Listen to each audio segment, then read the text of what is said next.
Oke, baik Bapak Ibu guru hebat dimanapun berada, terima kasih atas kesempatan yang sudah Bapak Ibu luangkan waktu dalam pelaksanaan webinar, walaupun ini linknya dibagi secara dadakan. Salam sejahtera untuk kita sekalian. Shalom, Assalamualaikum warahmatullahi wabarakatuh.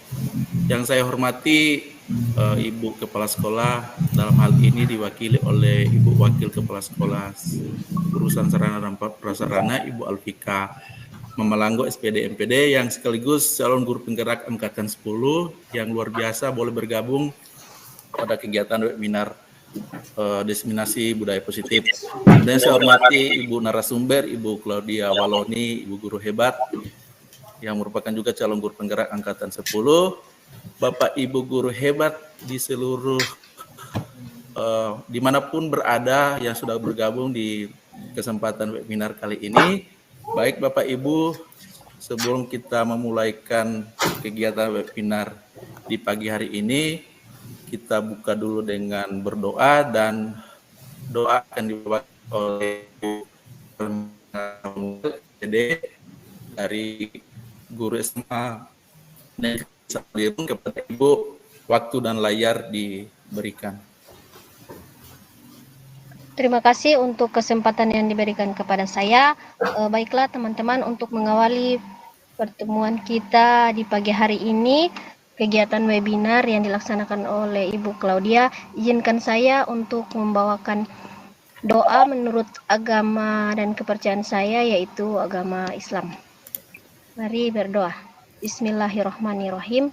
Alhamdulillahirabbil alamin, arrahmanirrahim, Maliki yaumiddin, iyyaka na'budu wa iyyaka nasta'in, ihdinas siratal mustaqim, siratal ladzina an'amta 'alaihim ghairil maghdubi 'alaihim waladdallin. Amin. Terima kasih.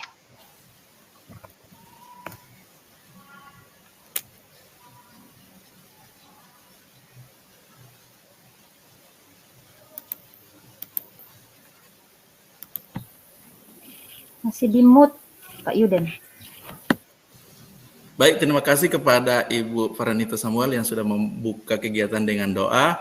Baik Bapak Ibu, sebagai pengurus Kombel, saya berharap dalam pelaksanaan praktik baik di pagi hari ini akan memberi dampak positif bagi Bapak Ibu dimanapun Bapak Ibu berada, bekerja di sekolah, dimanapun berada. Jadi untuk praktik baik ini pelaksanaannya sudah berjalan 2 kali untuk Kombel SMA Negeri 1 Lirung. Dan luar biasa kepada Ibu narasumber, Ibu guru hebat, Ibu Claudia. Ini yang kedua kali pelaksanaannya untuk kegiatan webinar pada tanggal 1 Februari kemarin itu sudah dilaksanakan kegiatan webinar dengan tema yang berbeda, dan pada ini Ibu Claudia akan membawakan praktik baik dengan tema diseminasi budaya positif. Tentu harapan kita penyebaran pengetahuan ini bisa kita praktekkan di sekolah dimanapun Bapak Ibu berada, dan kritik dan saran nanti sebentar akan kami berikan kepada Bapak Ibu jika ada hal yang ingin ditanyakan atau yang Bapak Ibu sarankan agar perbaikan kegiatan webinar di kedepannya akan lebih baik lagi. Mungkin sebagai pengurus Kombel di tahun pelajaran yang baru, kami berusaha bahwa dalam pelaksanaannya setiap sebulan sekali atau 2 bulan sekali itu ada kegiatan webinar. Nanti Bapak Ibu sekalian boleh mengikuti Kombel SMA Negeri 1 Lirung yang ada di platform Merdeka Mengajar. Dan terus kami sampaikan juga, memang kegiatan webinar di pagi hari ini secara dadakan ya Ibu Klau, Ibu narasumber, karena Kalau boleh ikut. Dalam hal perencanaan kegiatan ini itu tidak direncanakan dalam platform Merdeka Mengajar. Kalau misalkan dibuat jadwal dalam platform Merdeka Mengajar, mungkin lebih dari peserta yang lebih banyak lagi. Dan mudah-mudahan terima kasih kepada Bapak Ibu sekalian yang sudah boleh bergabung pada kegiatan webinar pagi ini. Dan kita langsung saja sebelum ke narasumber, kita akan mendengarkan opening speech langsung dari Ibu Alfika Mamelanggo SPD MPD selaku Wakil Kepala Sekolah Urusan Sarana Prasarana.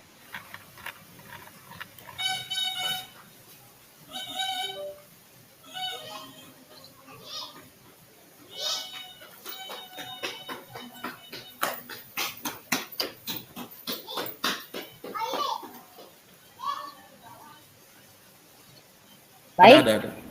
Dengar, Ibu. Sekali lagi terima kasih kesempatan yang diberikan kepada saya. Jadi pada saat ini saya mewakili pimpinan sekolah, Ibu Kepala Sekolah untuk berbicara, memberikan penguatan kepada kita semua berkaitan dengan diseminasi budaya positif yang akan disampaikan oleh rekan saya yang juga sebagai calon guru penggerak angkatan 10. Jadi saat ini pimpinan sekolah, Ibu Kepala Sekolah tidak berada di tempat karena sedang tugas luar. Dan saya mengucapkan salam. Assalamualaikum warahmatullahi wabarakatuh. Salam sejahtera untuk kita semua. Kita kembali bersyukur di saat ini boleh dipertemukan lagi secara maya melalui kegiatan webinar budaya positif yang akan disampaikan oleh calon guru penggerak 10, Ibu Claudia Waloni SPD, dan seperti yang disampaikan oleh Ketua Komite tadi Pak Yuden bahwa praktik baik ini, webinar atau budaya positif ini, itu sudah yang kedua kalinya. Yang pertama itu sudah saya laksanakan sebagai juga calon guru penggerak angkatan 10, dan tentu ini khususnya di SMA Lirung sudah yang kedua kali. Berarti Bapak Ibu teman-teman yang juga ikut dalam webinar kali ini, berarti sudah yang kedua kalinya, atau mungkin sudah yang kesekian kalinya, karena pada angkatan sebelumnya juga, angkatan 8, kita juga telah menerima pemaparan juga budaya positif dari teman-teman kita yang menjadi alumni dari guru penggerak angkatan 8, ada Pak Mustopo dan Ibu Metisa Sunda. Jadi berarti bukan lagi satu hal yang baru bagi kita. Dan melalui budaya positif yang akan dipaparkan oleh Ibu Claudia ini, kita sama-sama berharap ada kerjasama bagi kita semua dalam membudayakan budaya positif ini di lingkungan sekolah kita masing-masing. Dan tentu ini yang hadir hanya berjumlah 13 orang. Sebenarnya berharap bahwa akan lebih banyak dari ini, apalagi bagi SMA Negeri 1 Lirung. Tentu linknya kan sudah dibagi oleh Ibu Claudia melalui grup. Sebetulnya berharap akan lebih banyak dari ini, tetapi menjadi salah. Jadi siapapun yang hadir, itu kita semua memiliki niat yang baik bagi perubahan sekolah kita. Jadi, memiliki boleh dikatakan kita memiliki semangat yang sama, kegelisahan yang sama mungkin berkaitan dengan penerapan disiplin positif di lingkungan sekolah masing-masing. Sehingga sekarang pada kesempatan webinar kali ini, Ibu Claudia dapat memaparkan mengenai budaya positif ini dan berharap kita semua memiliki, boleh dikatakan, umpan balik mengenai penerapan budaya positif yang nanti kita akan terapkan di sekolah kita masing-masing. Nah tentu yang pada saat ini kan juga dari komunitas belajar SMA Negeri 1 Lirung, tetapi juga ada mungkin dari rekan-rekan sejawat atau teman-teman yang berada dari sekolah lain.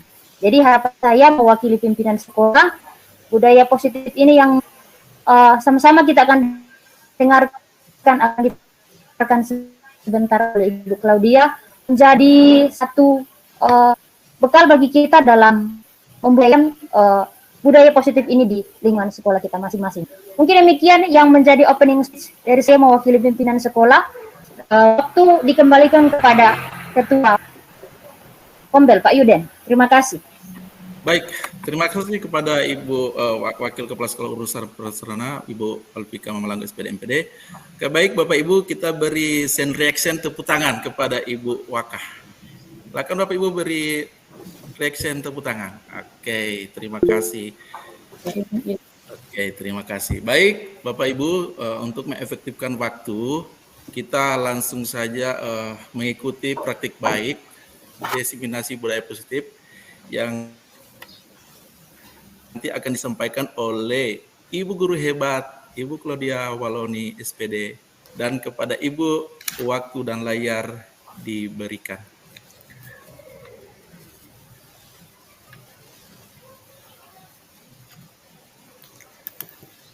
Oke, selamat pagi Bapak Guru dan Ibu Guru hebat. Apakah suara saya terdengar? Jika terdengar bisa berikan emojinya.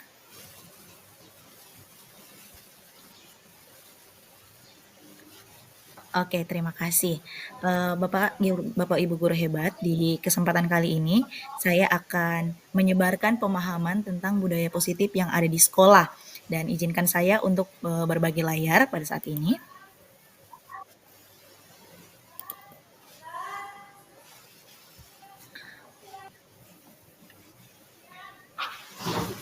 Apakah layarnya sudah terlihat, Bapak Ibu Guru? Sudah, Bu. Oke, saya bagikan saja langsung dari Canva-nya ya Bapak Ibu, karena saya pakai. Belum, Bu Klau. Belum terlihat? Kalau di saya sudah terlihat. Oke.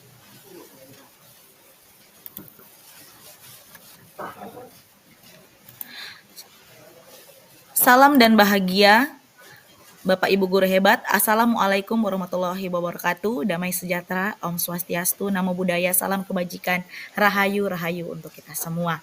Mengucapkan banyak terima kasih kepada Ketua Kombel kita, Kombel SMA Negeri 1 Lirung, yaitu Bapak Heudenstein Bawinto SPD, yang telah memberikan kesempatan kepada saya menjadi narasumber di Kombel ini, yaitu saya akan berbagi praktik baik atau penyebaran pemahaman tentang budaya positif, atau kata lainnya adalah desiminasi. Ya Bapak Ibu, di sini desiminasi aksi nyata modul 1.4 budaya positif.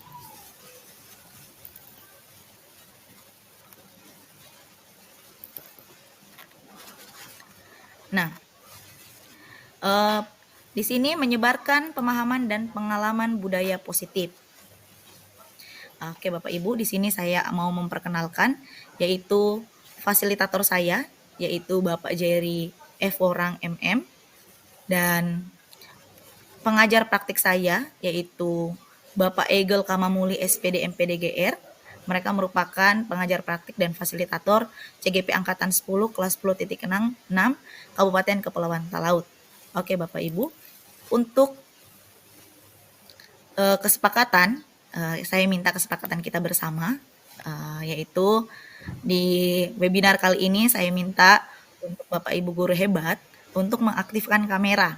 Ya Bapak Ibu Guru hebat, mengaktifkan kamera, angkat tangan jika bertanya atau akan menjawab. Di sini ada emoji untuk mengangkat tangan, ya Bapak Ibu, untuk mengangkat tangan ketika ada pertanyaan atau akan menjawab nanti. Di sini juga pada webinar kali ini saya berharap kita saling menghargai dan menghormati, dan juga aktif dalam kegiatan webinar jika ada diskusi nanti, dan kita semua di sini saling belajar. Jadi di sini Bapak Ibu, saya bukan yang paling tahu, tapi di sini saya mau berbagi dan saya juga belajar bersama dengan Bapak Ibu Guru hebat. Oke, di sini saya mau kasih ice breaking dulu nih kepada Bapak Ibu. Nah, ice breakingnya yaitu Bapak Ibu, coba lihat di sini, saya mau bertanya, ada berapa banyak hewan pada gambar di bawah ini? Sebutkan hewan apa saja. Bisa ketik di kolom chat, ya Bapak Ibu. Bisa ketik di kolom chat, ada berapa banyak hewan di gambar ini? Ayo, coba Bapak Ibu perhatikan, bisa diperbesar.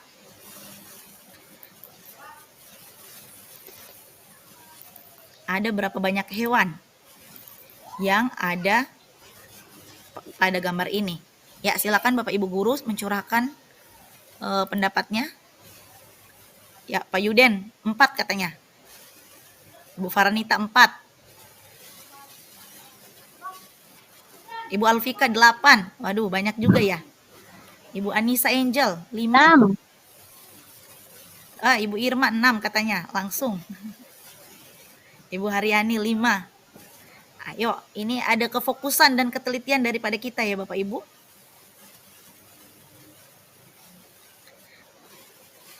Ibu Haryani 5. Oke.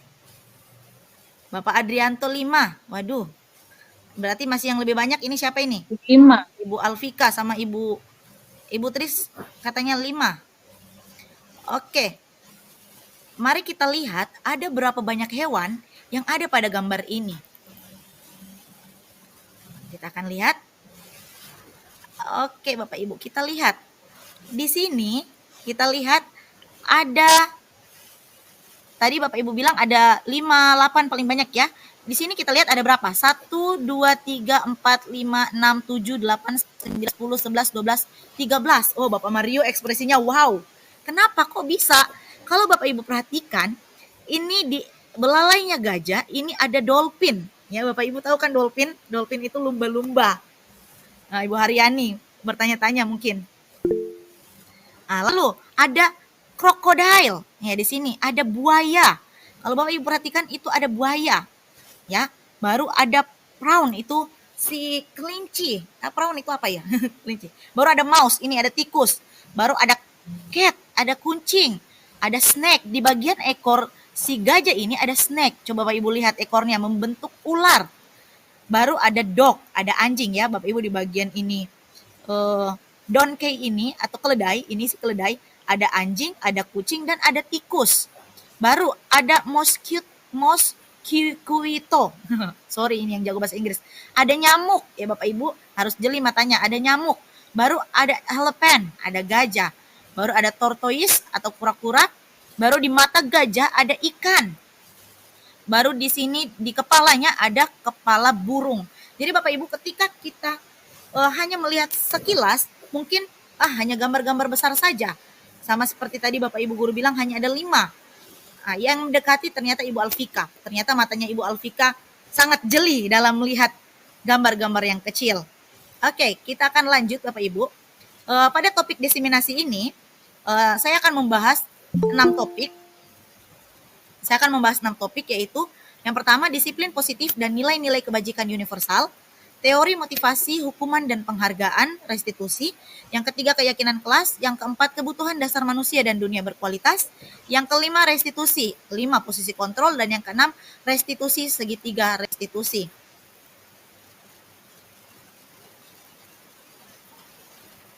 Bapak Ibu guru, jika nanti ada yang mau bergabung dan membutuhkan izin, mohon taruh di kolom chat ya Bapak Ibu. Selanjutnya, dari ke-6 ini, nanti pada tiap bagian-bagian topiknya, saya akan memberikan pertanyaan pemantik kepada Bapak Ibu guru. Dan selanjutnya saya mau bertanya. Nah, jika saya bertanya, saya sangat mengharapkan Bapak Ibu guru untuk bisa menjawab, Bapak Ibu guru untuk bisa menjawab dengan mengangkat tangan. Saya mau bertanya dulu nih kepada Bapak dan Ibu guru hebat. Saya mau bertanya, yang kalau sudah bisa menjawab, silakan angkat tangan ya pada kolom angkat tangan ini, yang tangannya ke atas seperti ini. Apakah hukuman dapat mendisiplinkan anak? Ayo, siapa yang mau jawab nih? Apakah hukuman dapat mendisiplinkan anak? Oke, Ibu Faranita silakan.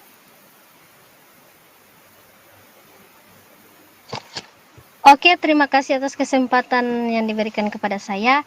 Jadi menurut saya hukuman itu tidak bisa mendisiplinkan anak. Awalnya sebelum mungkin saya belajar di CGP ini, awalnya itu hukuman itu bisa efektif untuk memberikan efek jera kepada siswa yang bermasalah atau melakukan kesalahan. Tetapi setelah saya bergabung atau saya terdaftar di CGP dan memperoleh materi-materi yang sangat baik, ternyata yang saya pelajari memberikan hukuman itu adalah sebuah tindakan yang tidak baik, karena itu bisa berdampak selain hukuman fisik, ada juga hukuman secara melalui kata-kata, itu bisa berdampak kepada siswa.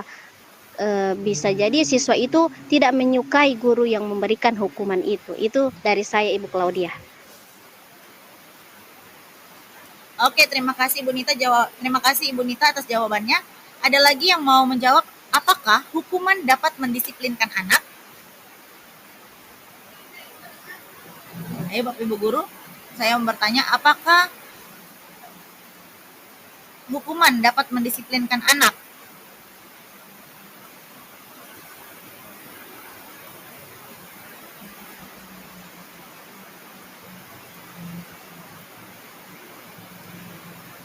Tidak ada yang mau menjawab Bapak Ibu. Apakah Bapak Ibu sering menghukum anak-anak Bapak Ibu? Atau suara saya minta maaf tidak kedengaran karena ini hujan? Ada Bu, ada berbunyi. Oh ada ya, suara saya kedengaran ya.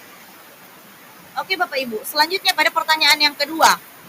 Pemberian hukuman dengan hal positif, apakah pemberian hukuman dengan hal positif, membaca atau membersihkan halaman sekolah, dapat meningkatkan disiplin anak? Bagaimana ini Bapak Ibu guru hebat? Apakah pemberian hukuman dengan hal positif, membaca, membersihkan halaman, dapat meningkatkan disiplin anak? Bagaimana menurut Bapak Ibu?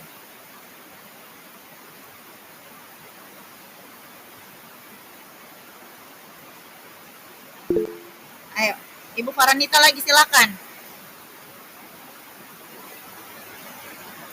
Oke, terima kasih. Jadi kalau menurut saya dengan memberikan hukuman misalnya hukuman yang positif membaca itu menurut saya adalah sebuah hukuman ya, karena mungkin dari siswa-siswa yang mendapatkan hukuman, walaupun hukuman ini bersifat positif, tetapi kadang-kadang siswa itu mungkin ada siswa yang tidak ingin membaca, mereka mungkin bosan membaca, jadi itu ketika diberikan hukuman membaca mereka tidak suka, dan hal itu tidak efektif buat mereka dan tidak menjadikan mereka untuk bisa berubah, karena itu hukuman misalnya diberikan hukuman membaca itu ketika anak yang tidak suka membaca itu mereka cenderung bosan atau tidak suka, karena mereka tidak muncul dari diri mereka bahwa mereka ingin suka membaca, karena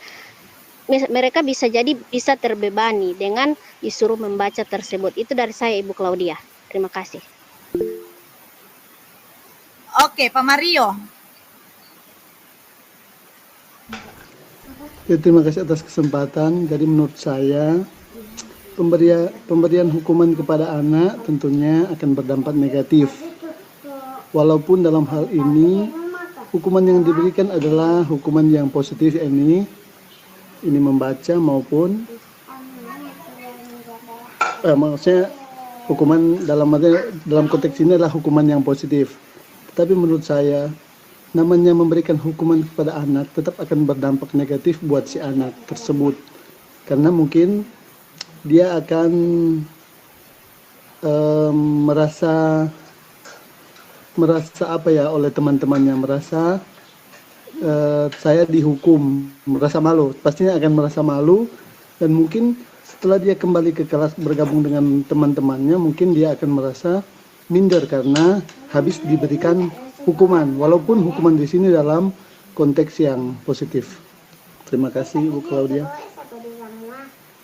Oke, terima kasih Pak Mario. Kita lanjut ke pertanyaan berikutnya. Ini masih pertanyaan tematik ya, Bu. Oke, kita lanjut pada pertanyaan berikutnya. Ini masih pertanyaan tematik. Di sini saya tidak akan bilang benar atau salah, ya, Bapak Ibu. Selanjutnya, apakah dengan memberi penghargaan dapat meningkatkan motivasi belajar anak? Menurut Bapak Ibu guru, memberi penghargaan apakah dapat meningkatkan motivasi belajar anak? Ayo, ada yang bisa kasih saran? Oke, Ibu Faranita lagi, silakan. Terima kasih. Setelah Ibu Terima Faranita, kasih nanti sekali lagi atas kesempatannya. Jadi memberikan hukuman, pertanyaannya memberikan penghargaan.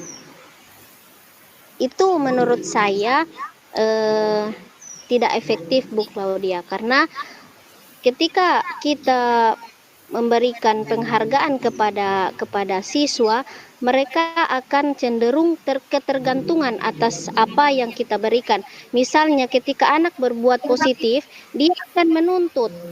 Anak ini akan menuntut, ketika dia berbuat baik atau ketika dia berbuat hal yang positif, nantinya dia akan mendapatkan hadiah. Itu situasi itu dia akan tuntut nantinya. Ketika dia ketika dia juara 1, nah kemudian dia diberikan hadiah, nah dia akan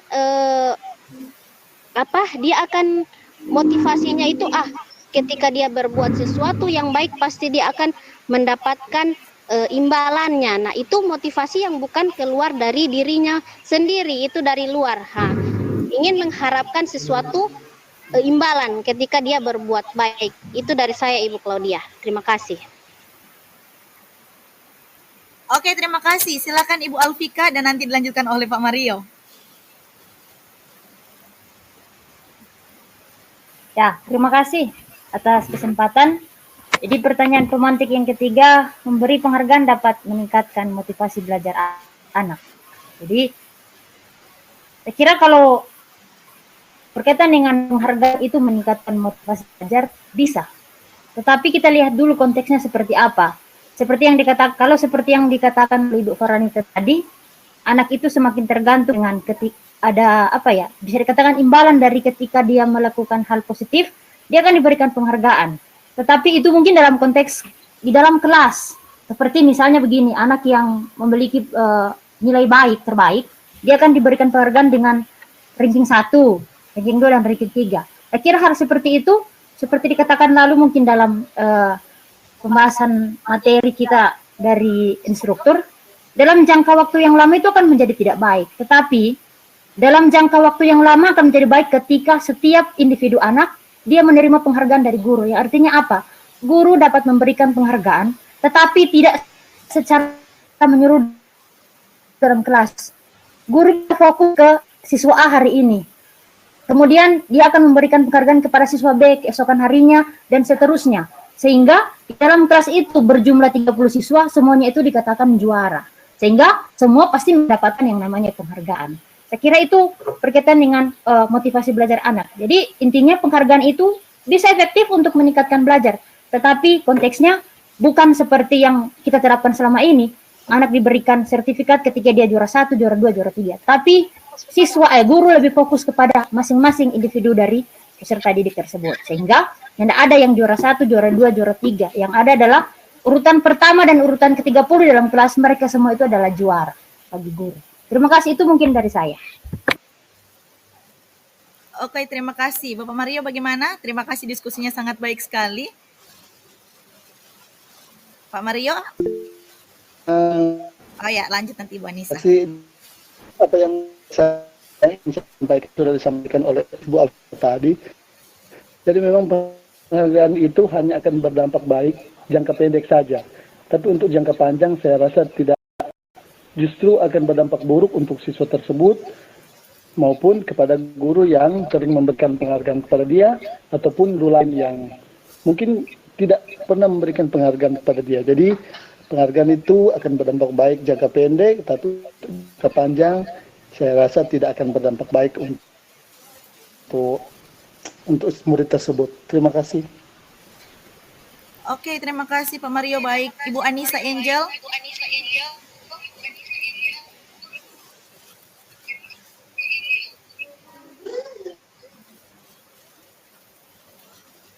Ibu Anissa, mikrofonnya Bu. Iya, terima kasih untuk kesempatan. Sebenarnya dari pertanyaan yang ke-1, ke-2, saya ingin juga menjawab dari versi saya. Dan di pertanyaan ketiga, jadi saya tampung semua. Jadi menurut saya, hukuman dan penghargaan itu tergantung dari cara kita memberikan. Jadi tidak semua, kalau misalnya hukuman itu bisa membuat anak itu sama dengan merasa terbeban atau merasa bosan atau merasa seolah-olah jadi tidak tertarik untuk sesuatu yang kita berikan.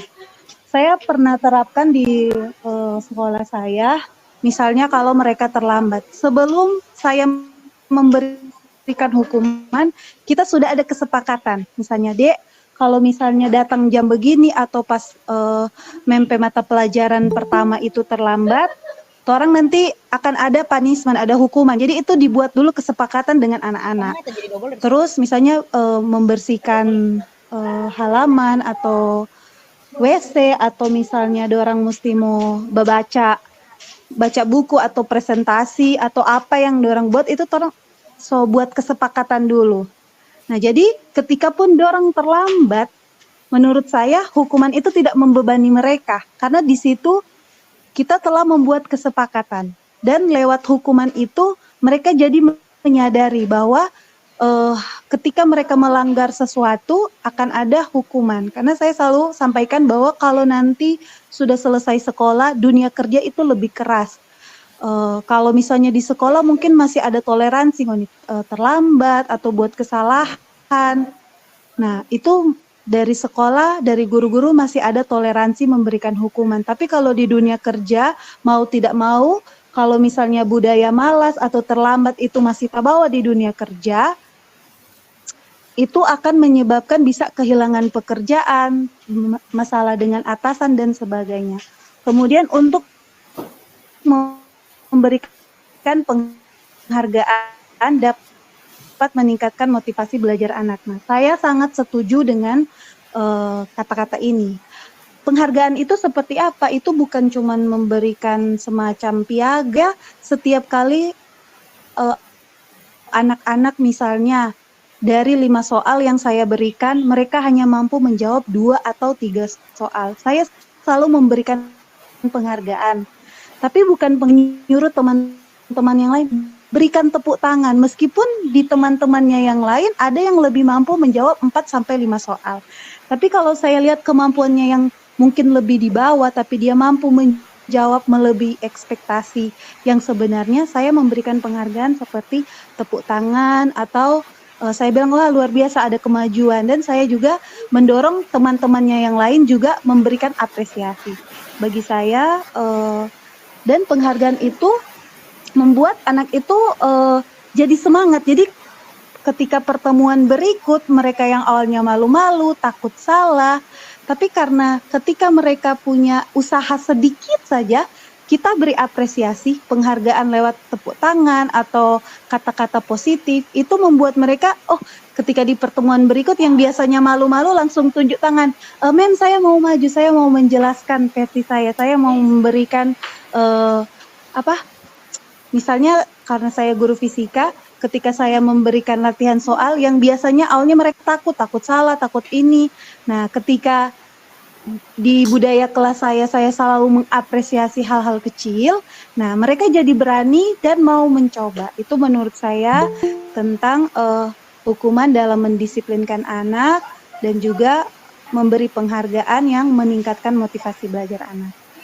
Sekian dari saya, terima kasih. Sangat-sangat berharga yang harus kita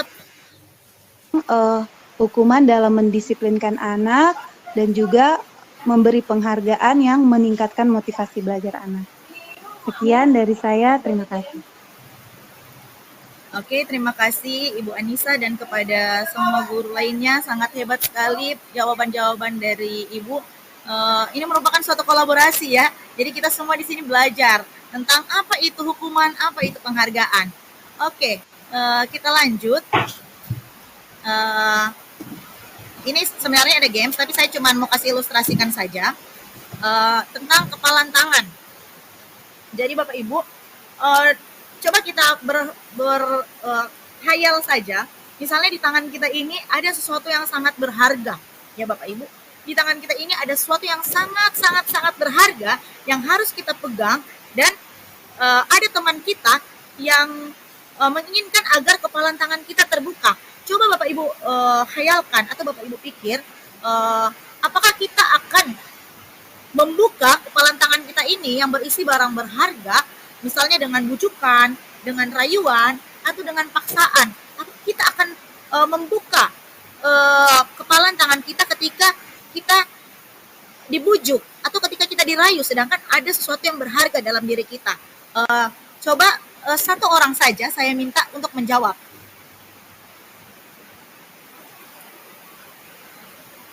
Saya minta satu orang saja untuk menjawab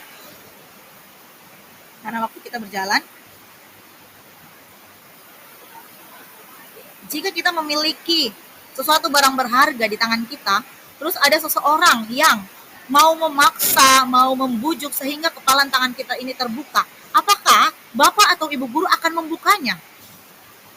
Akan membukanya hanya misalnya dipaksa, dihukum, atau dibujuk dengan rayuan segala macam, apakah Bapak Ibu guru akan membuka kepalan tangan Bapak Ibu guru? Coba saya minta satu orang saja untuk memberikan jawaban dari games kepalan tangan ini? Satu orang saja. Silakan angkat tangan. Ya, Ibu Alfika silakan.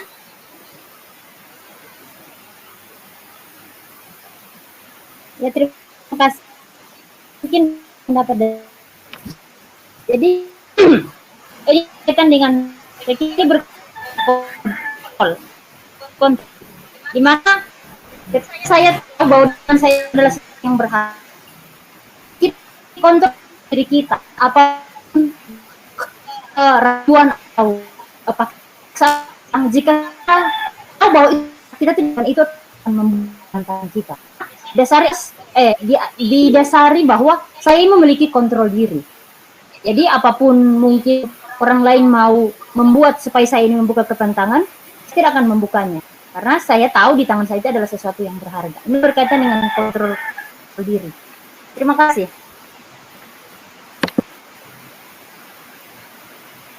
Oke. Terima kasih Ibu Alfika. Kita akan lanjut ya Bapak Ibu. Jadi Ibu Alfika bilang saya juga tidak terlalu jelas karena di sini hujan keras ya Bapak Ibu, tapi apakah suara saya masih terdengar? Coba kasih emoji jempol dulu kalau suara saya terdengar. Soalnya di sini hujan Bapak Ibu. Oke, terima kasih. Jadi Bapak Ibu guru, kita akan melihat di sini miskonsepsi teori kontrol. Ya Bapak Ibu, miskonsepsi teori kontrol ini seperti apa? Jadi Bapak Ibu, dari permainan games kepalan tangan kita tadi, yang mana apakah kita akan membuka kepalan tangan kita yang memiliki sesuatu yang berharga ini, apakah karena dengan paksaan, apakah dengan bujuk rayuan, kita akan membuka kepalan tangan kita. Ternyata Bapak Ibu, itu pun berlaku untuk murid-murid kita. Murid-murid kita itu orang yang tidak bisa dipaksa, orang yang tidak bisa dikontrol. Semuanya itu adalah miskonsepsi tentang teori kontrol atau kesalahpahaman yang bisa kita lihat. Ilusi guru mengontrol murid, ya Bapak Ibu. Kenapa bisa dibilang ilusi guru mengontrol murid? Terkadang guru berpikir bahwa guru itu dapat mengkontrol murid, tapi pada kenyataannya murid yang mengizinkan dirinya untuk dikontrol. Sama seperti kepalan tangan ini, kitalah yang memiliki kehendak kontrol itu. Kita yang berhak atau kita yang punya kuasa untuk mengontrol apakah kita akan membuka, apakah kita tetap mempertahankan barang berharga yang ada pada tangan kita. Lanjut, ilusi bahwa semua penguatan positif, efektif, dan bermanfaat. Jadi Bapak Ibu, terkadang kita hanya membuat ilusi sesuatu yang bermanfaat atau positif, itu efektif dan bermanfaat, itu hanya ilusi Bapak Ibu. Bahwa kritik dan membuat rasa bersalah mampu menguatkan karakter. Ya Bapak Ibu, terkadang ilusi kita membuat orang rasa bersalah, nanti kita akan pelajari pada bagian berikut, itu bisa membuat anak-anak kita terkontrol. Atau selanjutnya, ilusi bahwa orang dewasa itu berhak memaksa. Ternyata Bapak Ibu, orang dewasa itu tidak berhak untuk memaksa. Kita lanjut.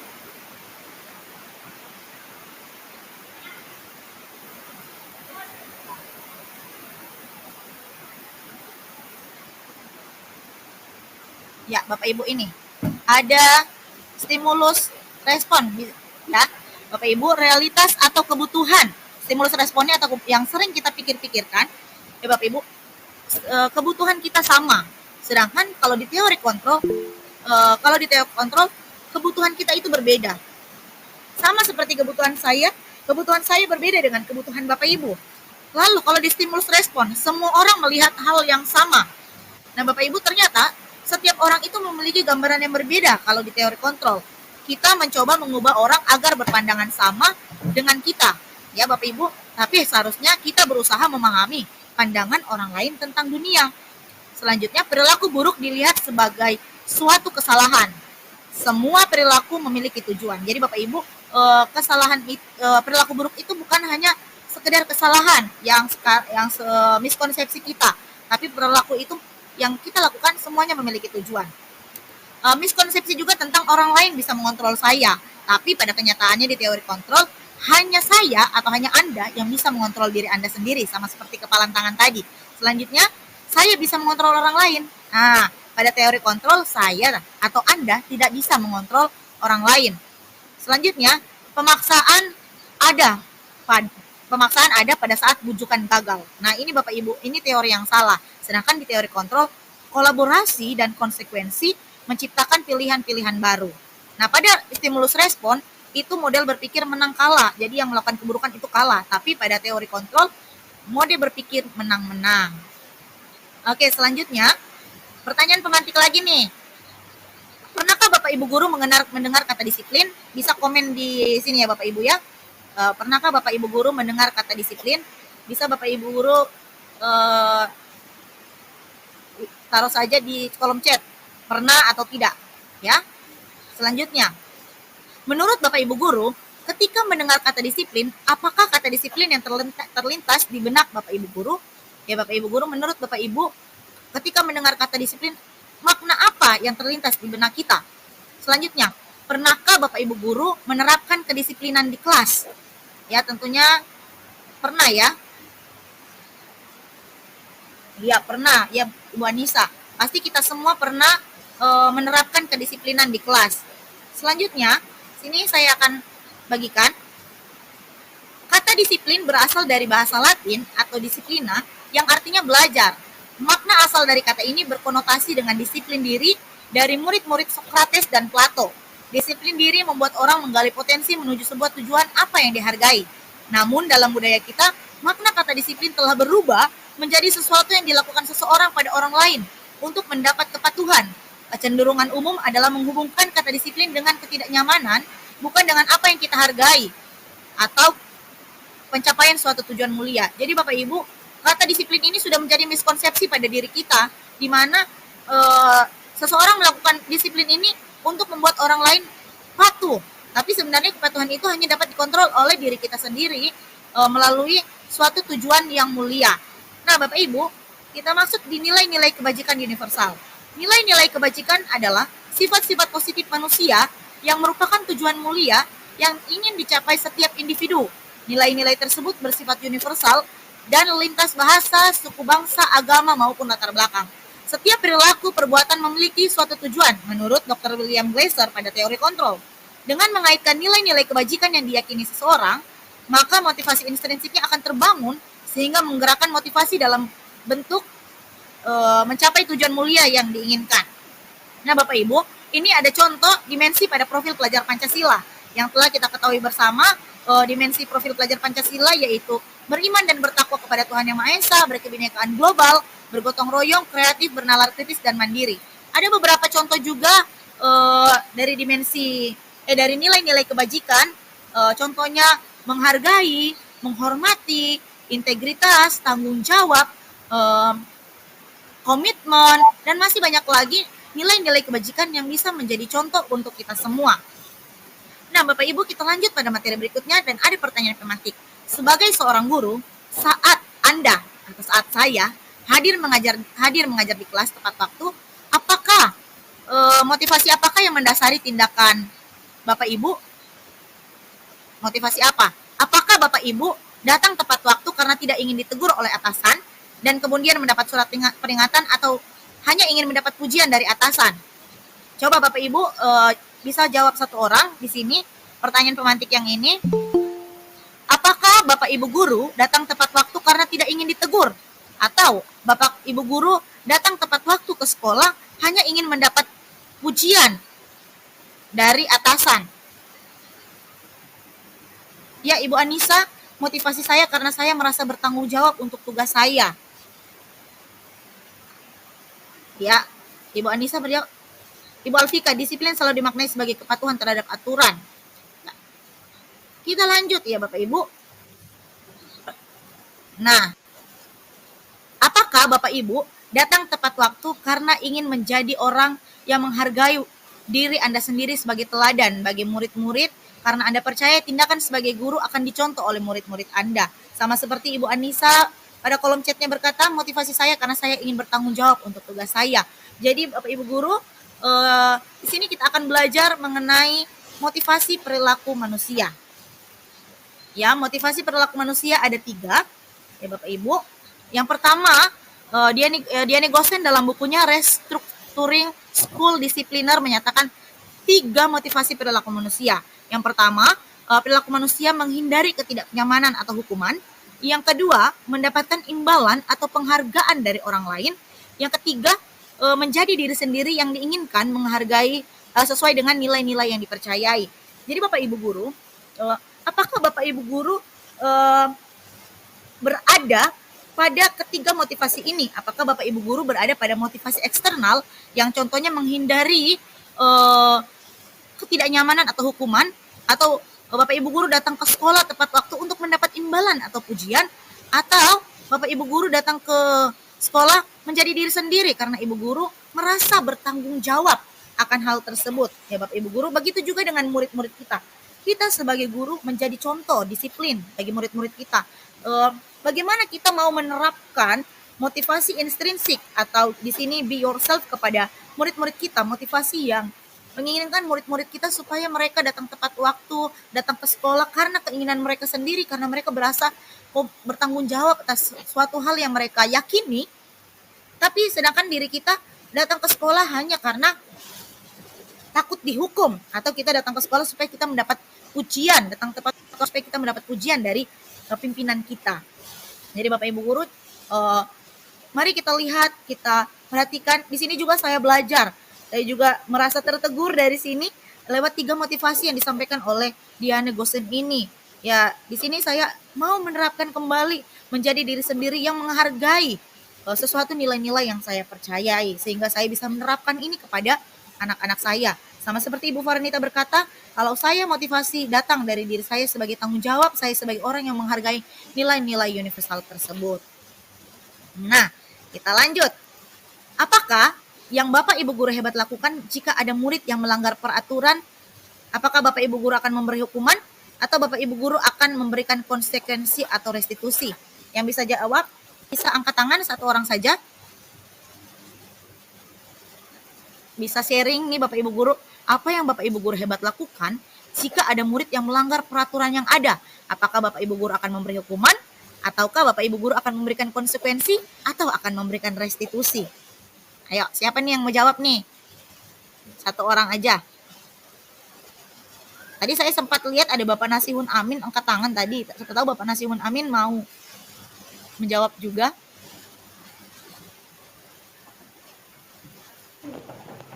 Baik, terima kasih atas kesempatan yang telah diberikan. Di sini kalau misalkan ada pertanyaan sini ya, apa yang Bapak Ibu guru hebat lakukan jika ada murid yang melanggar peraturan yang ada? Nah, maka karena saya selaku calon guru penggerak juga sudah mempelajari tentang apa itu hukuman, konsekuensi dan restitusi, maka saya akan menerapkan yang namanya restitusi. Itu aja Bu. Terima kasih. Oke, terima kasih Bapak Nasihun Amin. Ya, Bapak Nasihun Amin bilang, Bapak Nasihun Amin karena sedang mengikuti guru penggerak, maka Bapak Nasihun Amin akan menerapkan restitusi ya Bapak Nasihun Amin. Oke, kita lanjut. Bapak Ibu bisa lihat di sini. Ya, saya perkecil dulu.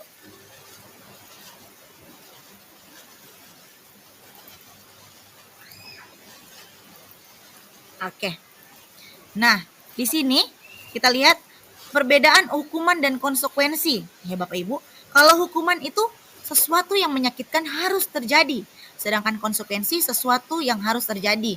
Ya sama, nanti ada contoh-contohnya nih hukuman dan konsekuensi seperti apa. Kalau hukuman membuat anak sakit, bisa fisik maupun verbal untuk jangka panjang, sedangkan konsekuensi membuat anak merasa tidak nyaman dan jangka waktu pendek. Hukuman, anak membenci kedisiplinan. Jadi melalui hukuman anak menjadi benci kedisiplinan. Mungkin bagi anak peraturan itu harus dilanggar. Ya Bapak Ibu, baru sedangkan di konsekuensi anak menghormati dan menghargai disiplin, sama seperti tadi yang di-sharingkan oleh Ibu Anissa di pertanyaan permantik yang pertama, ya. Ada suatu kesepakatan. Lanjut, di hukuman itu paksaan, sedangkan di konsekuensi stimulus dan tanggapan. Di hukuman mendorong anak menyakiti diri sendiri, sedangkan di konsekuensi mendorong anak agar mudah menyesuaikan diri. Hukuman konsep diri yang buruk, sedangkan konsekuensi anak belajar mematuhi peraturan. Pada hukuman merasa bersalah, marah, tidak dihargai dan dipermalukan. Ya, contohnya Bapak Ibu guru ya, ketika ada anak-anak kita misalnya pada hari Senin mereka memakai sepatu yang berwarna putih, ya. kita tidak langsung bertanya kepada anak tersebut, kita tidak menerapkan segitiga restitusi, sehingga kita langsung bilang, lepas sepatumu dan kamu bertelanjang kaki. Ya, Bapak Ibu guru, itu merupakan suatu hukuman membuat anak merasa dipermalukan. Sedangkan kalau konsekuensi kehilangan hak, dibuat tidak nyaman dan diasingkan untuk sementara waktu. Nah, di sini juga untuk hukuman berlaku hanya pada sebuah institusi, tidak berlanjut pada kehidupan nyata. Konsekuensi membantu penerapan mengikuti peraturan dalam masyarakat. Hukuman, sistem tidak akan berjalan bila murid tidak takut. Ya benar Bapak Ibu, konsekuensi memerlukan monitoring dan supervisi terus-menerus dari guru. Untuk hukuman, peraturannya, kalau untuk hukuman nih Bapak Ibu, kata-katanya begini, peraturannya adalah bla bla bla, kamu harus. Nah, sedangkan konsekuensi begini pernyataannya, apa peraturannya? Mampukah kamu melakukannya? Terima kasih. Nah, itu konsekuensi Bapak Ibu ya. Nah, untuk hukuman, mencoba mengontrol anak dengan penguatan negatif, ya seperti membayar impas kesalahan. Sedangkan konsekuensi mencoba mengontrol anak dengan penguatan positif. Hukuman mendorong anak menyakiti diri sendiri, sedangkan konsekuensi mendorong anak agar mudah menyesuaikan diri. Nah, hukuman ini dibuat oleh guru, sedangkan konsekuensi dibuat oleh guru dan murid. Hukuman menyakitkan, guru menjalankan konsekuensi dengan menyalahkan, mengkritik, menyindir, dan merendahkan. Nah, ini hukuman Bapak Ibu guru. Mungkin Bapak Ibu guru pernah menerapkan ini, dan tapi seiring berjalannya waktu Bapak Ibu guru sudah lebih baik lagi. Nah, sedangkan konsekuensi membantu guru menyatakan peraturan, melakukan peringatan, dan menerapkan konsekuensi. Nah, coba Bapak Ibu guru lihat di sini ada hukuman atau konsekuensi. Menurut Bapak Ibu guru pada nomor 1, 2, 3, 4, 5, 6, nah, mencatat 100 kali di dalam buku kalimat saya tidak akan terlambat lagi karena terlambat ke sekolah. Ini merupakan hukuman atau konsekuensi. Di kolom chat Bapak Ibu ya. Ya, Ibu Farnita nomor 1 konsekuensi. Lanjut terus Bapak Ibu ya. Lari mengelilingi lapangan basket 2 kali karena terlambat hadir di sekolah. Ya, ini hukuman atau konsekuensi Bapak Ibu? Hukuman. Ya, lanjut nih. Membersihkan apa ini? Membersihkan coretan ya. Tunggu Bapak Ibu ya. Membersihkan coretan yang dibuat di meja tulis. Ya, ini hukuman atau konsekuensi. Murid diminta untuk push up 15 kali karena tidak menggunakan masker ke sekolah. Ya, hukuman atau konsekuensi ini Bapak Ibu. Lanjut ya, nanti saya akan lihat jawabannya 1 kali. Menggantikan kertas tugas teman yang telah dicoret-coret. Nah, ini hukuman atau lanjut, berjemur di lapangan basket pukul 12 siang karena mengobrol dengan teman. Ya. Ya, Bapak Ibu guru sudah menjawab di sini. Mari kita lihat ya, Bapak Ibu. Oke, kita lihat Bapak Ibu. Ternyata mencatat 100 kali di dalam buku kalimat itu merupakan hukuman. Ya, lari mengelilingi lapangan basket karena terlambat hadir di sekolah itu hukuman. Ya, Bapak Ibu. Membersihkan coretan yang dibuatnya di meja tulis itu konsekuensi. Karena kenapa disebut konsekuensi Bapak Ibu guru? Karena anak tersebut membuat coretan. Jadi dia harus membersihkannya. Lanjut, murid diminta push up karena tidak menggunakan masker. Ya, itu hukuman Bapak Ibu. Menggantikan kertas tugas teman yang telah dicoret-coret itu konsekuensi. Berjemur di lapangan basket jam 12 siang itu juga merupakan hukuman. Kita lanjut saja ya Bapak Ibu ya. Nah, selanjutnya kita masuk pada restitusi. Restitusi adalah proses menciptakan kondisi bagi murid untuk memperbaiki keadaan mereka, sehingga mereka bisa kembali kepada kelompok mereka dengan karakter yang lebih kuat. Restitusi juga merupakan proses kolaboratif yang mengajarkan murid untuk mencari solusi untuk masalah mereka dan membantu murid berpikir tentang orang seperti apa mereka ingin menjadi tujuan mulia dan bagaimana mereka harus memperlakukan orang lain. Ini seperti Bapak Nasihun Amin ya yang sudah menerapkan restitusi. Lanjut, pernahkah Bapak Ibu guru hebat memberikan penghargaan atau hadiah kepada murid karena telah melakukan sesuatu? Ayo Bapak Ibu di kolom chat nih, atau satu orang bisa angkat tangan. Coba Bapak Ibu guru, tadi kayaknya pernah ada ya Pak Ibu Anissa, tadi di pertama pernah memberi penghargaan atau hadiah kepada murid. Ya, Ibu Farnita pernah. Ibu Farnita pernah, ya pernah. Ibu Alvita pernah. Ibu Wisya, ya silakan Ibu Wisya.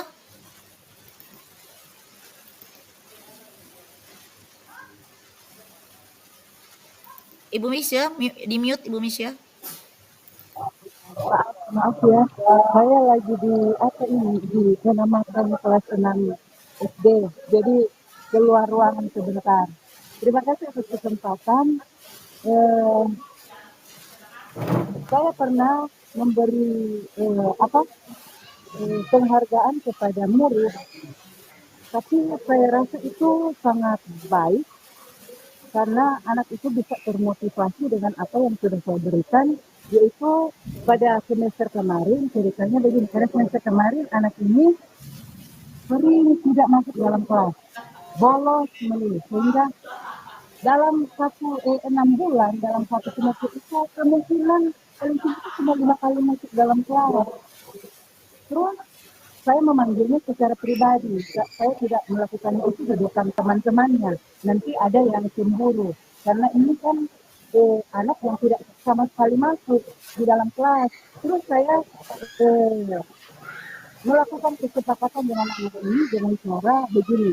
Nah, kalau kamu pada semester depan, kalau kamu rajin masuk kelas, ibu yakin mata pelajaran kita pasti tidak akan bermasalah dengan ibu. Asalkan hanya satu, kamu harus rajin datang di dalam kelas, harus rajin masuk kelas.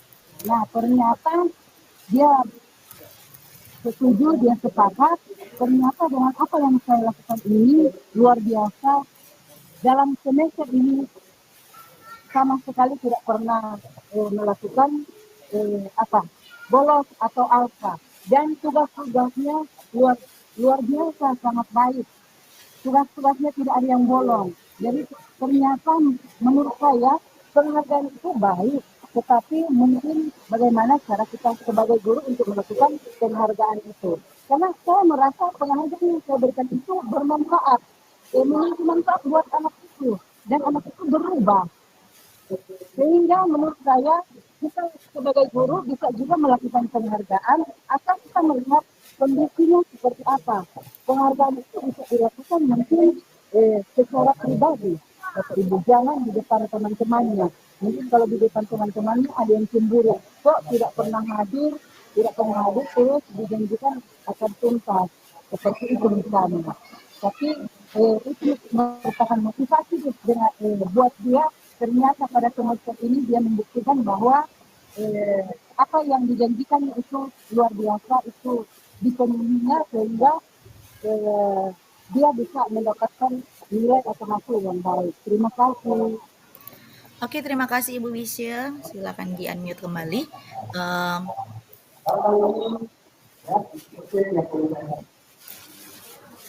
Ya, jadi Bapak Ibu, saya setuju juga dengan Ibu Wisya di mana saya juga pernah memberikan penghargaan kepada murid. Jadi ada yang memberikan penghargaan itu baik, ada juga yang nanti akan saya tampilkan.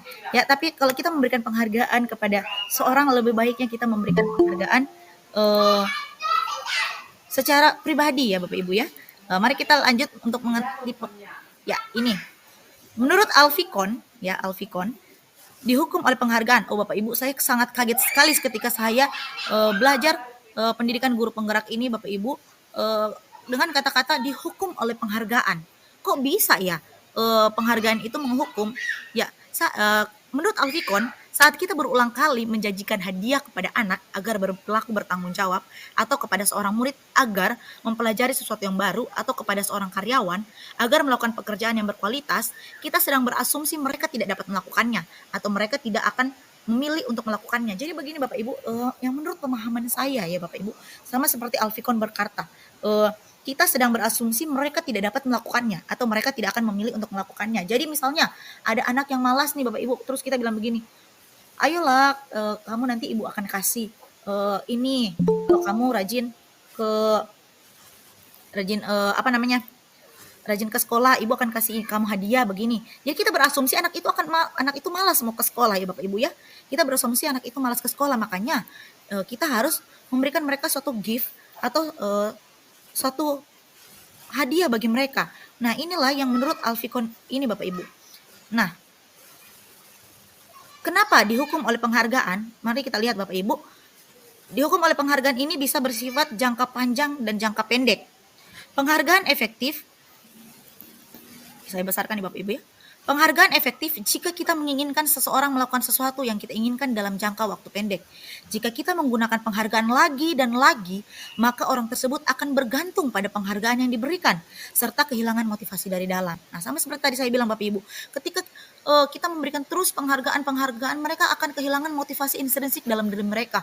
Mereka akan ketergantungan, anak-anak kita akan bergantung, saya akan ke sekolah karena saya akan mendapat ini dari ibu guru, bukan motivasi dari dalam diri mereka.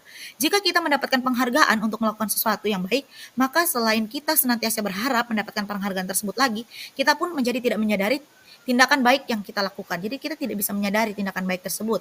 Nah, penghargaan itu tidak efektif Bapak Ibu guru. Kenapa? Suatu penghargaan adalah suatu benda atau peristiwa yang diinginkan, yang dibuat dengan persyaratan. Hanya jika Anda melakukan hal ini, maka Anda dapat mendapatkan penghargaan yang diinginkan.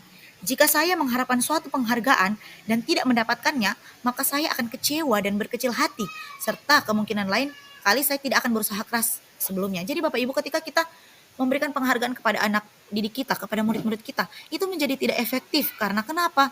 Karena membuat orang yang tidak mendapat penghargaan, mereka akan kecewa dan berkecil hati. Jadi saya pernah Bapak Ibu guru, di dalam kelas, saya pernah membuat suatu pertanyaan-pertanyaan dan saya memberikan, siapa yang menjawab benar akan diberikan uang ya Bapak Ibu. Saya pernah seperti itu. Jadi yang tidak dapat uang mereka seperti berkecil hati dan mereka kecewa. Padahal tadi saya jawab benar, kenapa saya ini? Nah, jadi mereka begitu. Saya jawab benar Ibu, kenapa dia yang diberikan? Ya, kayak banyak-banyak suara-suara sumbang yang muncul meskipun tidak terdengar jelas. Nah, jika kita memberikan seseorang suatu penghargaan untuk melakukan sesuatu, maka kita harus terus-menerus memberikan penghargaan itu jika kita ingin orang tersebut meneruskan perilaku yang kita inginkan. Nah Bapak Ibu, jika kita misalnya pada minggu depan, aku malas nih mau kasih penghargaan, atau kita belum ada sesuatu nih, pengorbanan ya Bapak Ibu, ketika kita mau kasih penghargaan berarti butuh pengorbanan. Mereka tidak akan melakukan kehendak kita Bapak Ibu guru, karena tidak ada penghargaan di dalamnya situ, tidak ada hadiah ya, makanya disebut penghargaan itu tidak efektif. Nah, penghargaan merusak hubungan. Kenapa penghargaan merusak hubungan Bapak Ibu? Ketika seorang diberi penghargaan atau dipuji di depan banyak orang, ya sama seperti tadi yang dikatakan oleh Ibu Wisya, maka yang lain akan merasa iri. Dan sebagian dari mereka tidak akan menyukai orang yang diberi penghargaan tersebut. Ya Bapak Ibu, ketika Ibu Wisya berkata, kalau kita memberikan penghargaan, usahakan kita panggil anak tersebut. Kita secara individu, jangan di depan banyak orang yang membuat lainnya merasa iri. Karena saya juga berpengalaman Bapak Ibu guru, waktu semester lalu saya sempat memberikan suatu penghargaan, memberikan juara ya Bapak Ibu kepada anak-anak. Makanya anak-anak saya yang satu yang mendapatkan juara 8, dia sempat merasa, Enci, saya padahal sehari-hari saya rajin ke sekolah saya ini, tapi kenapa saya juara 8? Ya Bapak Ibu, seperti itu. Ternyata penghargaan itu bisa merusak hubungan, akhirnya dia dan temannya sempat ada cekcok.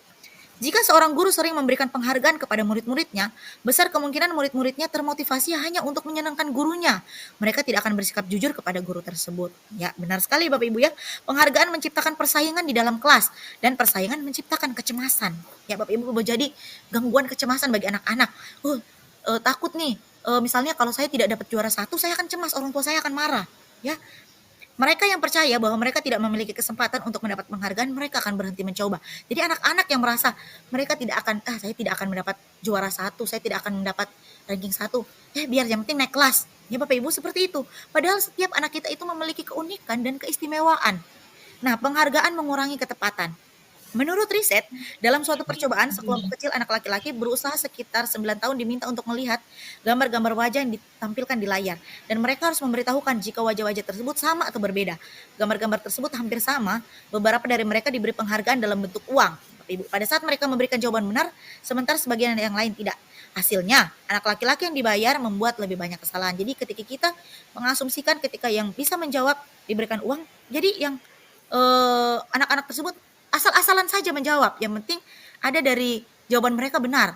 Ya Bapak Ibu, padahal banyak kesalahan dari jawaban mereka, karena motivasi mereka hanya untuk mendapatkan uang. Nah Bapak Ibu, penghargaan itu menurunkan kualitas. Kenapa? Pengamatan di lingkungan pada sekelompok mahasiswa atau mahasiswi yang sedang kerja praktik di sebuah surat kabar universitas, saat itu mereka sedang belajar menuliskan sebuah artikel tentang sebuah judul berita utama. Seiring waktu, mahasiswa-mahasiswi tersebut semakin mampu bekerja dengan cepat. Kemudian ada beberapa mahasiswa-mahasiswi yang dibayar untuk setiap judul berita utama yang mereka mampu hasilkan. Dan setelah beberapa lama, mahasiswa-mahasiswi yang dibayar ini hasil kinerjanya berhenti berkembang. Mereka yang tidak menerima bayaran terus berupaya mengasah diri menjadi lebih baik. Jadi turun kualitas nih karena mendapat penghargaan. Menurut survei ya Bapak Ibu. Nah, penghargaan mematikan kreativitas. Kenapa kok bisa? Penelitian menunjukkan bahwa sebuah penulisan cerita menjadi kurang kreatif bila dijanjikan sebuah penghargaan. Jadi ketika kita menjanjikan penghargaan, akan turun kreativitas kita Bapak Ibu guru, akan turun kreativitas anak-anak kita. Lanjut, penghargaan itu menghukum. Nah loh ini nih Bapak Ibu guru, kenapa sampai saya kaget penghargaan itu menghukum? Kenapa? Penghargaan menghukum karena mereka tidak mendapat penghargaan. Penghargaan menghukum mereka yang tidak mendapat penghargaan, misalnya dalam sistem ranking ya Bapak Ibu guru, mereka yang mendapat ranking kedua akan merasa paling dihukum ya. Sama seperti tadi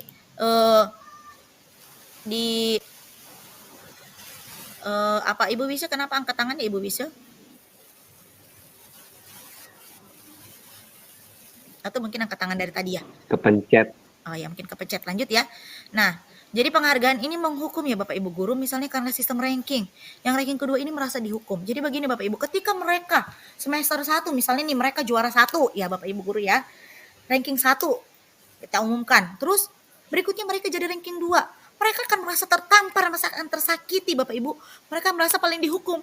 Aduh, orang tua saya pasti akan marah ketika saya mendapat juara ranking 2 turun, padahal sebenarnya mereka itu memiliki keunikan dan keistimewaan, mereka itu berprestasi di bidangnya mereka masing-masing ya Bapak Ibu guru, tapi karena adanya penghargaan mereka ini merasa dihukum dan tertampar. Nah, memberikan penghargaan dan hukuman adalah hal yang sama karena keduanya mencoba mengendalikan perilaku seseorang. Karena orang pada dasarnya tidak suka dikendalikan, sama seperti tadi ya kepalan tangan, dalam jangka waktu lama penghargaan akan terlihat sebagai hukuman. Mungkin sekarang penghargaan itu tidak terlihat sebagai hukuman, tapi secara terus-menerus Bapak Ibu, saya pernah Bapak Ibu ya, sebagai kesaksian saya, waktu saya masih sekolah Bapak Ibu guru, saya dulu waktu masih SMA, saya kelas 10-7 Bapak Ibu guru, tapi saya juara kelas, juara 1, tapi di juara umum saya tidak mendapat juara umum. Di situ saya merasa saya dihukum Bapak Ibu, saya terus-menerus belajar, naik di semester 2-nya, saya tetap juara 1 kelas, terus saya naik juara 5, tapi saya merasa tidak puas Bapak Ibu guru, karena tuntutan. Ya, karena tuntutan saya harus mendapat juara 1. Nah inilah dihukum oleh penghargaan. Saya akan merasa cemas kalau saya tidak mendapatkan juara 1. Mungkin itu tidak berdampak secara langsung, tapi secara terus-menerus akan berdampak bagi anak-anak yang lain.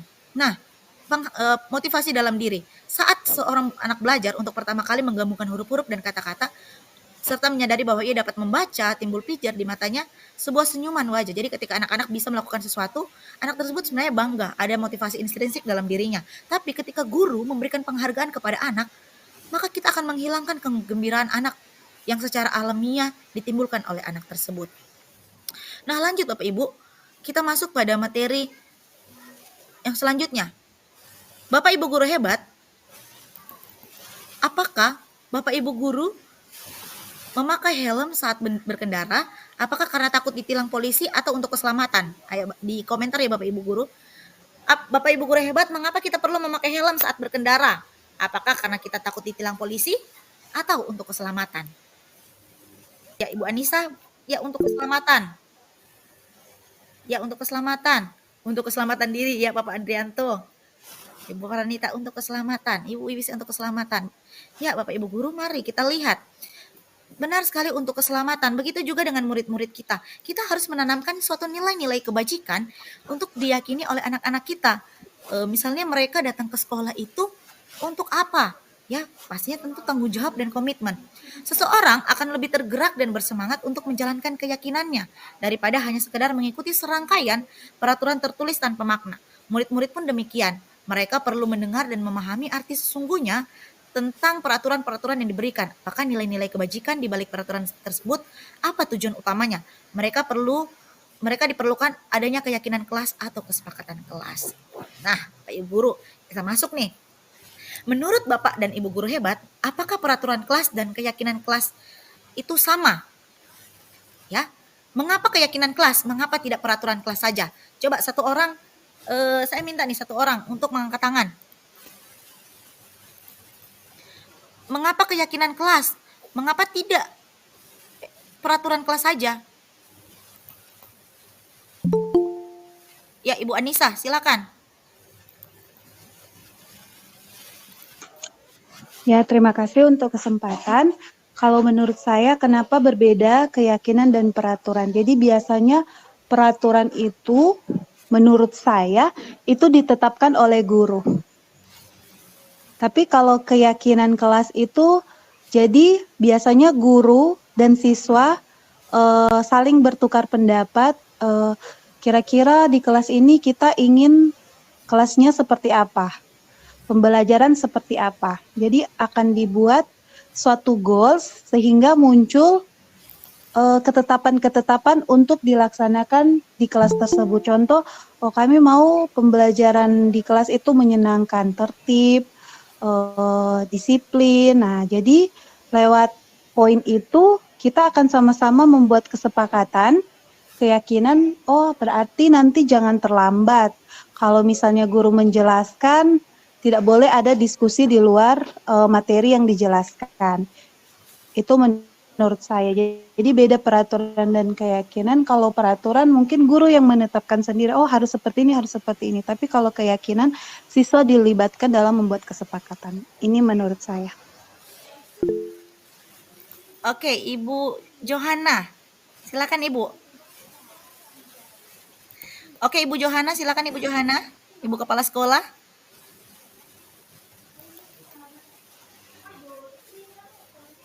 Sore. Terima kasih atas kesempatan yang diberikan.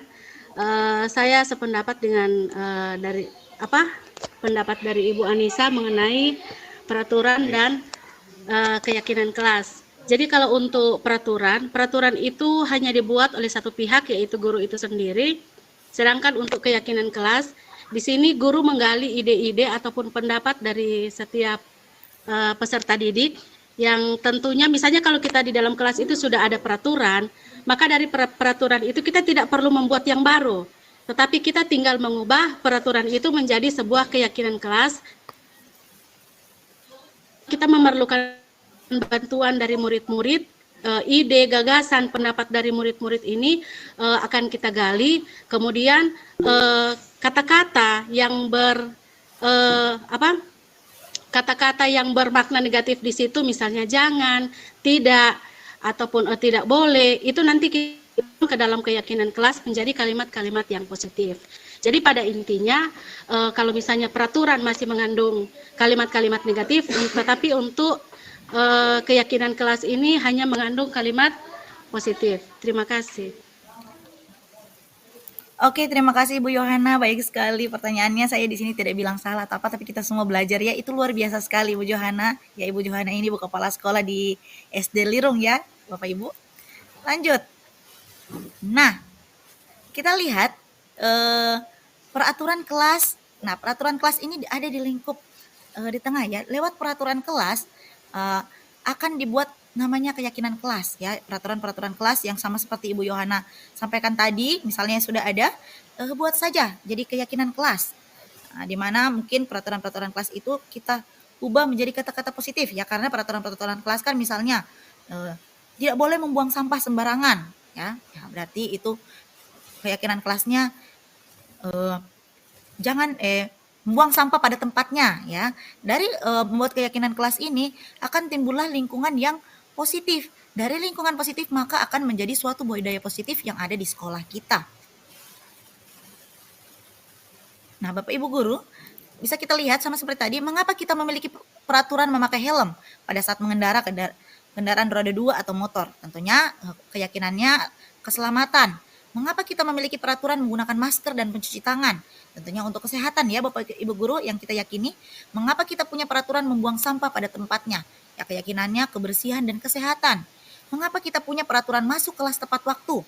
Ya, keyakinannya yaitu menghargai. Mengapa kita punya peraturan?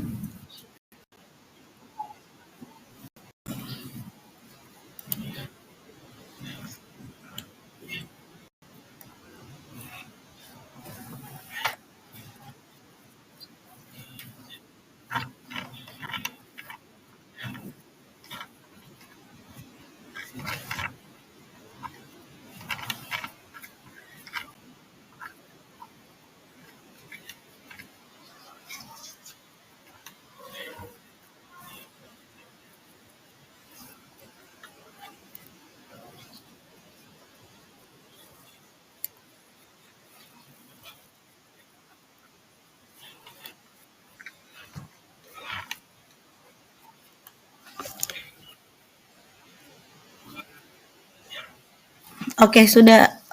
Oke, Pak Yuden sudah. Oke, sudah Pak Yuden sedang berbagi layar.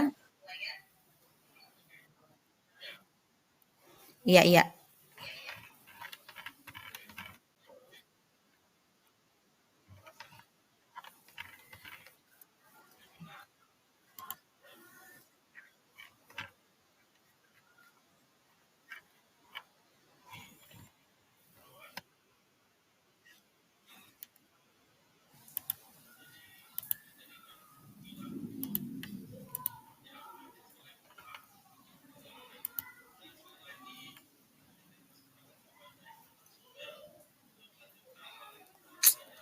Ya, Jakarta hotspot harian no. Jakarta hilang jaringan dang. Iya, sudah.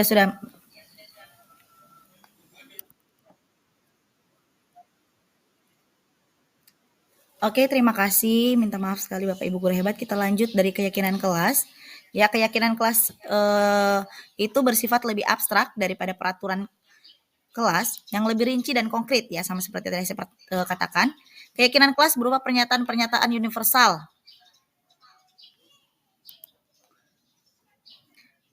Pernyataan keyakinan kelas senantiasa dibuat dalam bentuk positif. Keyakinan kelas hendaknya tidak terlalu banyak ya, meskipun peraturan kelas itu banyak sama seperti saya katakan, tapi untuk keyakinan kelas itu bisa 6 atau 7 sehingga mudah diingat dan dipahami oleh semua warga kelas. Keyakinan kelas sebaiknya sesuatu yang dapat diterapkan di lingkungan tersebut. Semua warga kelas hendaknya ikut berkontribusi dalam pembuatan keyakinan kelas lewat kegiatan curah pendapat. Bersedia meninjau kembali keyakinan kelas dari waktu ke waktu. Jadi Bapak Ibu guru, setelah kita membuat keyakinan kelas, jangan kita biarkan saja. Tapi setiap kita masuk ke dalam kelas, ya jadi keyakinan kelas ini tidak hanya dibuat oleh wali kelas ya Bapak Ibu, tapi semua guru mata pelajaran berhak dan wajib untuk membuat kesepakatan kelas sama seperti Ibu Anissa tadi. Ibu Anissa membuat kesepakatan kelas di kelas mata pelajaran fisikanya, ya. Jadi kita itu wajib membuat keyakinan kelas sehingga mencapai goals sama seperti Ibu Anissa bilang tadi ya, supaya di kelas kita itu menjadi kelas yang nyaman dan aman. Jadi ini keyakinan kelas atau kesepakatan kelas ini jangan hanya dibiarkan ketika sudah membuat sudah Bapak Ibu, tapi ketika kita mau masuk di dalam kelas, setiap kita mau mengawali, kita tanya lagi kesepakatan kelas kita bersama, kita ingat-ingat kembali apa, sehingga siswa terus meyakini dari apa yang mereka katakan dari keyakinan kelas yang sudah disepakati bersama. Nah, dari ini nilai-nilai kebajikan yang 7, contohnya peraturan, kembalikan barang pada ke tempatnya. Menurut Bapak Ibu, nilai kebajikan apa yang dituju? Bisa di chat. Diketik saja Bapak Ibu ya. Kembalikan barang pada tempatnya. Nilai kebajikan apa? Kira-kira menurut Bapak Ibu nilai kebajikan apa? Tanggung jawab. Iya. Dilarang mengganggu orang lain. Nilai kebajikan apa yang dituju?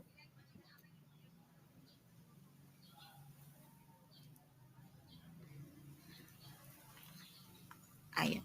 Saling menghargai ya Ibu Anissa Angel. Hadir di sekolah 15 menit sebelum pembelajaran dimulai. Ya, menurut Bapak Ibu guru hebat, ini termasuk dalam nilai apa nih? Kita menghargai nilai yang mana nih? Hadir di sekolah 15 menit sebelum pembelajaran dimulai. Dilarang melakukan kekerasan. Dilarang menggunakan narkoba, ya.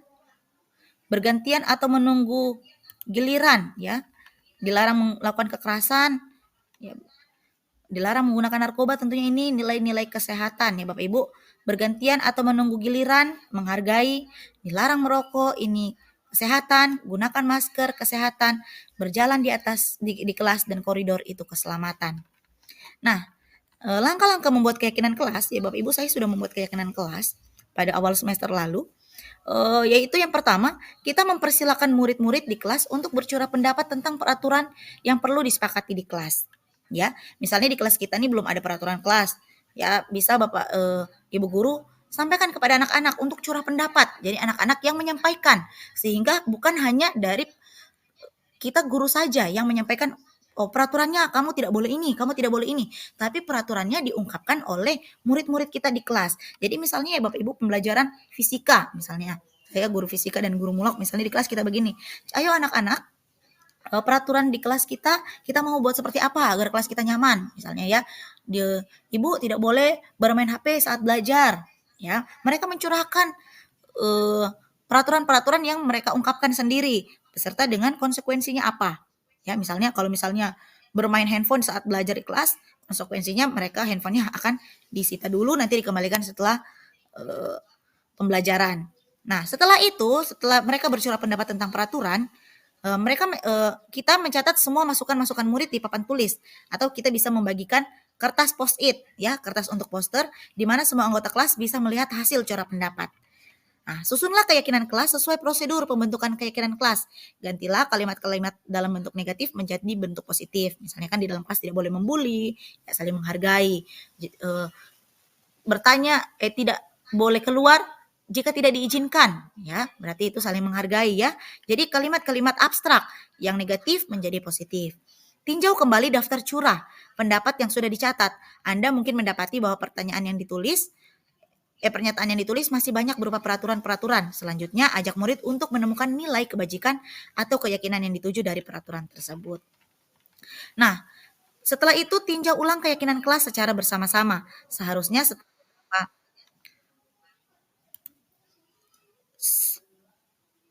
setelah beberapa peraturan yang telah disatukan menjadi keyakinan kelas, maka jumlah butir pernyataan keyakinan kelas akan berkurang. Ya, sama seperti saya bilang tadi, meskipun sudah ada 79 peraturan kelas, tapi ketika kita perhatikan mungkin ada jadi 10 keyakinan, ya kan Bapak Ibu, ya, karena keyakinan-keyakinan misalnya sama seperti tidak membuli, tidak mengganggu, itu adalah masuk di saling menghargai. Sebaiknya keyakinan kelas tidak terlalu banyak dan berkisaran 3-7 prinsip keyakinan. Setelah keyakinan selesai dibuat, maka semua warga sekolah menyetujuinya dengan menandatangani keyakinan kelas tersebut, termasuk guru dan semua warga sekolah. Jadi ketika kita guru-guru mapel telah membuat kesepakatan kelas, kita nih harus membuat mereka menandatangani supaya mereka sepakat. Jadi ya, kalau banyak orang tapi tidak ada kata sepakat, ya Bapak Ibu, itu tidak akan jadi. Tapi jika kita melakukan kesepakatan dan semua warga di dalam kelas itu sepakat, pasti akan terjalan. Nah, pertanyaan pematik selanjutnya, tahukah Bapak Ibu guru hebat, murid melanggar aturan kelas itu karena ada kebutuhan dasar manusia yang belum terpenuhi. Ya, Bapak Ibu guru hebat, ketika murid kita melanggar suatu aturan, pasti karena ada kebutuhan yang mereka belum penuhi atau tidak terpenuhi. Nah, kebutuhan apa? Ya, coba di sini ada pertanyaan pematik nih Bapak Ibu. Nanti Bapak Ibu bisa jawab di kolom chat, ya. Ibu Ambar, guru wali kelas 2A di SD Pelita Hati, sedang bingung menghadapi ulah salah satu muridnya di kelas, yaitu Doni. Beberapa anak di kelas 2A telah datang padanya dan mengeluhkan Doni yang seringkali meminta bekal makan siang karena mereka dengan paksa. Jika Anda menghadapi situasi seperti Ibu Ambar, apa yang Anda akan lakukan? Menurut Anda, kira-kira apa alasan Doni melakukan hal itu? Nah, menurut Bapak Ibu, kebutuhan apa yang belum dipenuhi oleh si Doni ini? Kebutuhan apa? Coba Bapak Ibu, menurut Bapak Ibu, kebutuhan apa yang belum dipenuhi si Doni sehingga Doni ini sering membuat ulah, yaitu meminta bekal makan siang kepada teman-temannya secara paksa. Ya, coba ada satu orang yang bisa menjawab, bisa angkat tangan.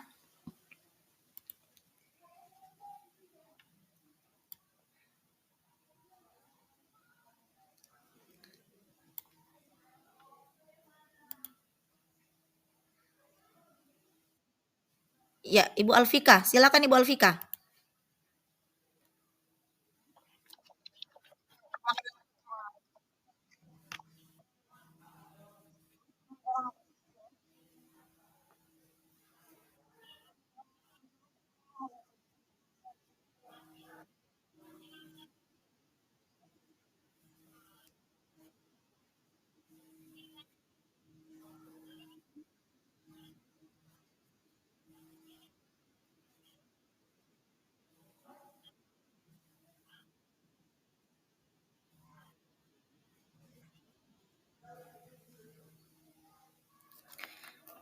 Oke, terima kasih Ibu Alfika. Ya, Ibu Alfika bilang yaitu kebutuhan untuk bertahan hidup. Mari kita lihat Bapak Ibu, kebutuhan dasar manusia itu ada berapa?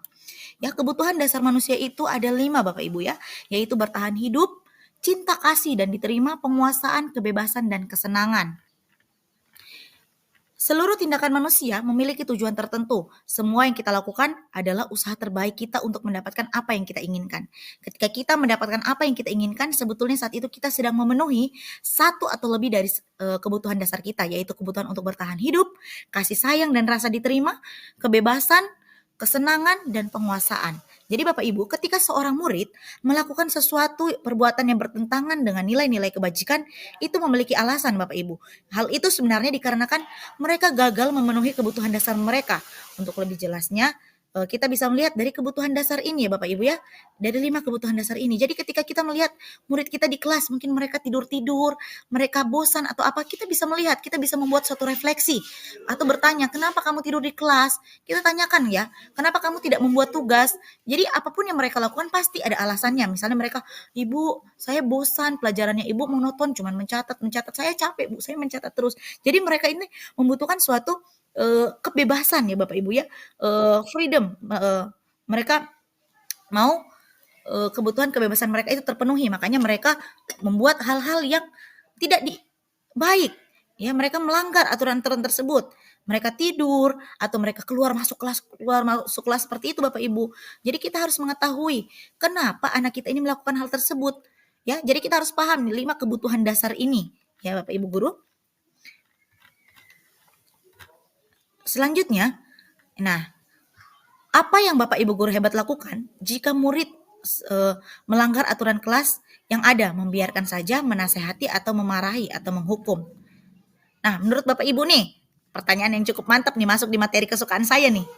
Menurut Bapak Ibu guru hebat, ya, apa yang Bapak guru hebat lakukan jika murid selalu melanggar aturan atau keyakinan kelas yang ada?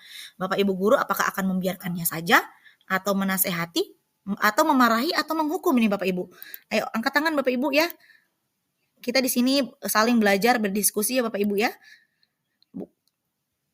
Berdiskusi aktif sama seperti kesepakatan kita di awal, di mana kita akan aktif untuk berdiskusi. Ayo Bapak Ibu, kira-kira nih, jika kita melihat murid yang melanggar aturan atau keyakinan kelas yang ada, apakah kita akan membiarkannya saja, atau kita akan menasehati mereka, atau akan memarahi atau menghukum nih Bapak Ibu guru? Ya Ibu Anissa, silakan Ibu Anissa, luar biasa.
Oke, terima kasih Bu Anissa, luar biasa ini Ibu Anissa ya. Cocok sekali jadi guru penggerak nih Bu Anissa nih. Luar biasa. Mari kita berikan tepuk tangan kepada Ibu Anissa ya. Oke, mari kita lihat posisi kontrol guru. Di sini ada 5 posisi kontrol guru. Ya, Diane Gosten dalam bukunya Restitution Restructuring School Discipline pada tahun 98 mengemukakan bahwa guru perlu meninjau kembali penerapan disiplin di dalam ruang-ruang kelas mereka selama ini. Apakah telah efektif? Apakah berpusat, memerdekakan, dan memendirikan murid? Bagaimana dan mengapa? Melalui serangkaian riset dan berdasarkan teori kontrol Dr. William Glasser, Gosen berkesimpulan ada 5 posisi kontrol yang diterapkan seorang guru, orang tua ataupun atasan. Nah, ini nih Bapak Ibu guru, ketika kita melihat, yaitu ada posisi penghukum, pembuat rasa bersalah, teman, pemantau, dan manajer. Mari kita melihat posisi penghukum itu seperti apa, pembuat rasa bersalah seperti apa, teman, pemantau, dan manajer itu seperti apa. Saya akan menampilkan video kepada Bapak dan Ibu guru hebat.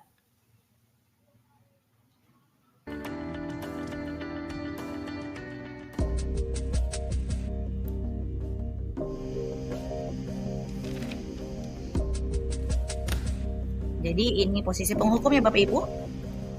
Naren! Sini kamu! Selamat pagi, Bu. Selalu terlambat. Kamu deh, pasti terlambat. Maaf, Bu. Saya... Apa? Apa coba? Alasan kamu apa lagi? Kapan sih kamu tidak terlambat? Malas sekali ya kamu jadi anak. Saya... Dasar pemalas. Gak kapok-kapok sih kamu. Sudah berapa kali terlambat? Sana, kamu keliling lapangan basket 2 kali. Kenapa saya harus keliling lapangan basket, Bu? Kenapa? Kamu mau lawan ibu? Berani-beraninya jawab. Sudah terlambat, masih berani jawab pula. Sekarang keliling lapangan basket 5 kali sekalian, biar kapok. Cepat, pergi sana ke lapangan basket. Posisi penghukum biasanya berbicara dengan nada tinggi, menghardik, menunjuk-nunjuk, menyakiti, dan menyindir. Hukuman bisa berupa fisik maupun psikis. Ibu dan bapak guru hebat. Dampak yang terjadi pada murid ketika guru berada pada posisi penghukum adalah murid cenderung akan memberontak, bahkan menyimpan dendam.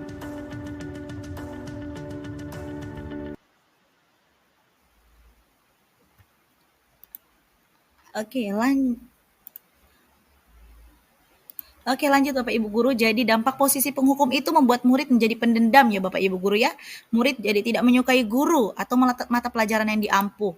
Jadi banyak sekali Bapak Ibu guru ya, mungkin bisa terjadi di sekolah kita atau dimanapun kita berada. Ketika kita membuat suatu posisi penghukum, jadi anak-anak malah jadi takut, malas untuk mengikuti pembelajaran kita. Karena kita sudah tertekan lebih dulu Bapak Ibu guru. Selanjutnya kita melihat dampak-dampak lain dari posisi pembuat rasa bersalah.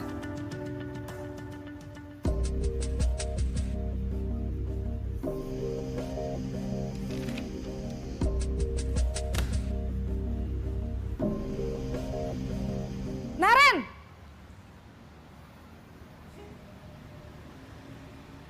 Selamat pagi, Bu.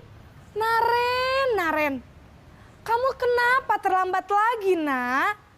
Ya Tuhan, Naren. Kamu senang ya bikin ibu susah ya? Kalau kamu terlambat lagi, nanti ibu yang ditegur bapak kepala sekolah, Nak. Disangka ibu tidak bisa membina kamu. Duh, gimana ini? Maaf, Bu. Duh, Gusti Naren. Kamu suka ya kalau ibu ditegur bapak kepala sekolah? Terus, sekarang ibu harus tulis apa ini di buku absen? Ini kamu sudah sering terlambat loh. Ibu harus apa coba? Maaf, Bu. Maaf sekali. Ya sudah, lain kali jangan bikin ibu susah lagi ya nak ya. Ibu tidak akan kuat lagi kalau kamu begini terus. Bisa jantungan kalau ibu ditegur bapak kepala sekolah. Sana cepat ke kelas. Maaf ya, Bu. Maaf sekali. Posisi pembuat rasa bersalah berbicara dengan nada tenang, cenderung lembut. Namun kata-kata yang diutarakan membuat murid merasa menjadi orang yang gagal. Memandang buruk dirinya sendiri merasa tidak berharga, dan tidak sanggup membahagiakan orang lain. Ketika guru mengambil posisi pembuat rasa bersalah, murid akan menganggap dirinya yang bersalah dan ia akan menyimpan emosi negatif tersebut di dalam dirinya.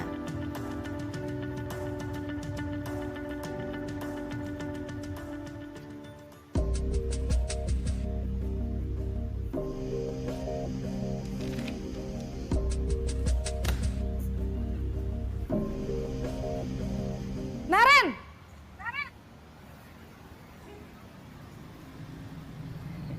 Selamat pagi, Bu. Wah, sudah jam berapa ini, Nak?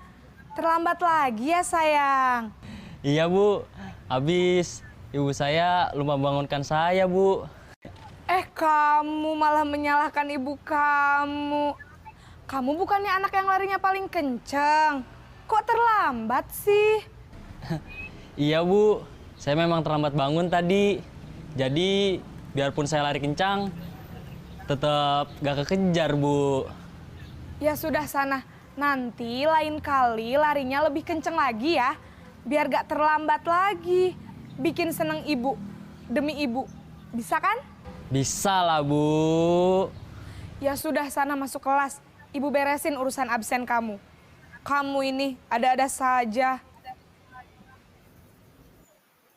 Dalam posisi teman, guru berbicara dengan nada suara ramah, akrab, cenderung bersenda gurau untuk menjaga suasana tetap santai. Murid akan merasa senang, aman, dan akrab dengan guru.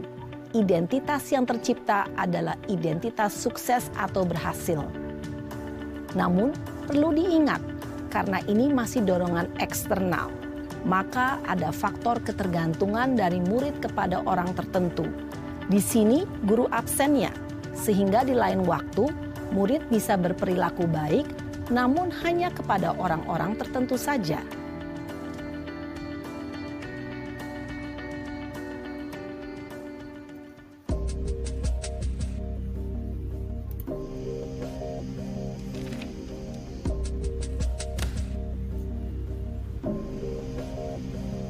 Naren!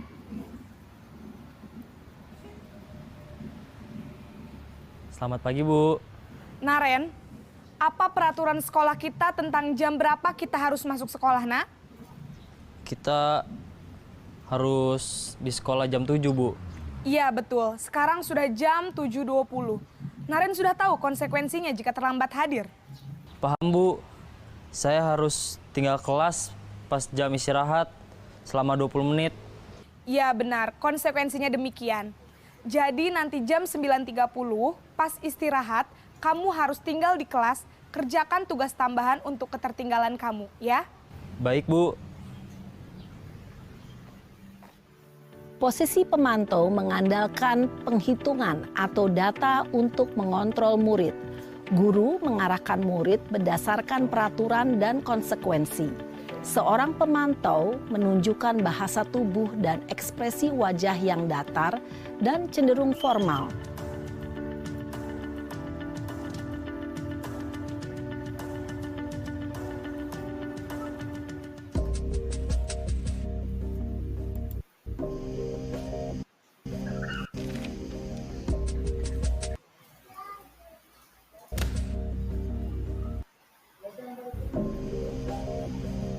Naren!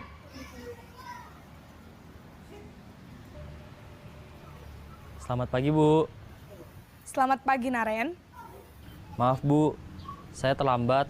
Iya, sekolah masuknya jam 7, sekarang sudah jam 7.20. Jadi sekarang bagaimana ini, Naren? Maaf, Bu. Saya lupa setel alarm saya semalam. Baiklah, menurut kamu, keyakinan sekolah yang mana yang perlu kamu tingkatkan? Menghargai diri sendiri dan orang lain mungkin ya, Bu. Setuju. Jadi, apakah Naren meyakini prinsip saling menghormati tersebut? Iya, Bu. Saya meyakininya. Apakah Naren bersedia memperbaiki masalah keterlambatan ini? Bersedia, Bu. Bagaimana kamu akan perbaiki masalah keterlambatan ini? Saya akan coba untuk tidak lupa menyetel alarm saya, Bu. Baik, kalau Naren lupa menyetel alarm di rumah, ada orang yang kira-kira bisa bantu mengingat kan tidak? Ada Bu, kakak saya, Kak Ema. Ada lagi selain Kak Ema? Selain Kak Ema, ada ibu saya. Baik, jadi yang mengingatkan Naren adalah Kak Ema dan ibu kamu ya? Kira-kira akan mulai setel alarm kapan nih Naren? Setelah pulang sekolah, akan segera saya lakukan. Baik, jadi Naren akan setel alarm untuk bangun besok pagi dan akan diingatkan oleh kakak dan ibunda Naren ya. Ada lagi yang mungkin perlu dilakukan Naren agar tidak terlambat bangun lagi? Tidak ada Bu. Baik Naren, terima kasih untuk kerjasama kamu. Sekarang kamu perlu kembali ke kelas untuk belajar. Baik Bu, terima kasih. Posisi manajer adalah posisi kontrol yang disarankan untuk membimbing murid memiliki sikap disiplin yang positif, yaitu murid yang mandiri, bertanggung jawab, dan dapat memecahkan masalah. Tujuan dari posisi ini adalah agar murid dapat berefleksi atas tindakannya. Guru akan dengan tulus memberikan pertanyaan-pertanyaan bermakna, sehingga membuat murid dapat belajar dari kesalahannya dan mencari sebuah solusi untuk menyelesaikannya. Ibu dan Bapak guru hebat, setelah mengamati adegan kelima posisi kontrol tadi, kira-kira... Oke, Bapak dan Ibu guru hebat. Oke, Bapak dan Ibu guru hebat, saya mau bertanya nih sama Bapak Ibu nih di kolom chat ya. Bapak Ibu guru, kira-kira Bapak Ibu guru ini ada di posisi yang mana selama ini? Apakah sebagai posisi penghukum? Apakah sebagai pembuat rasa bersalah? Atau posisi teman? Atau posisi pemantau? Atau posisi manajer? Oke, Ibu Anissa, manajer, keren. Ya. Yang lainnya ada di posisi mana? Kira-kira Bapak Ibu guru hebat ada di posisi mana? Ya. Jadi Bapak Ibu guru, lebih baiknya kita itu harus berada di posisi manajer, ya. Karena posisi manajer tugasnya bukan hanya untuk mengatur perilaku seseorang, kita membimbing murid untuk dapat mengatur dirinya. Seorang manajer bukannya memisahkan murid dari kelompoknya, tapi mengembalikan murid tersebut ke kelompoknya yang lebih baik dan kuat. Jadi di sini mungkin dalam praktiknya, mungkin bisa saja dalam kehidupan sehari-hari kita kembali ke posisi pemantau atau ke posisi teman. Karena murid yang ditangani belum siap diajak berdiskusi atau diundang melakukan restitusi.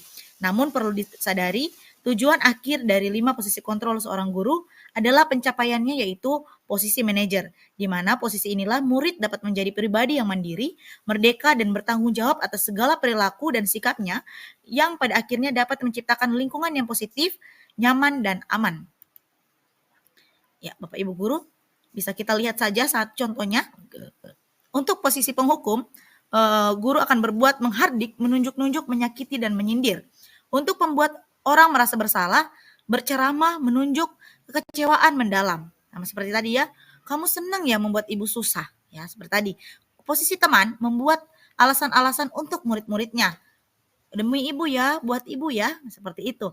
Posisi pemantau, menghitung dan mengukur. Sedangkan pada posisi manajer, mengajukan pertanyaan-pertanyaan. Sama seperti Ibu Anissa tadi ya, mungkin hanya masalah keluarga yang mungkin tidak bisa diselesaikan. Ya, sini jika hukuman dan konsekuensi memberi dampak negatif, lalu apa yang harus dilakukan guru untuk menangani murid yang bermasalah? Ya, tentunya sama seperti Ibu Anissa tadi, yaitu melakukan posisi manajer ya dengan segitiga restitusi. Mari saya akan kembali menampilkan satu video bagaimana segitiga restitusi itu.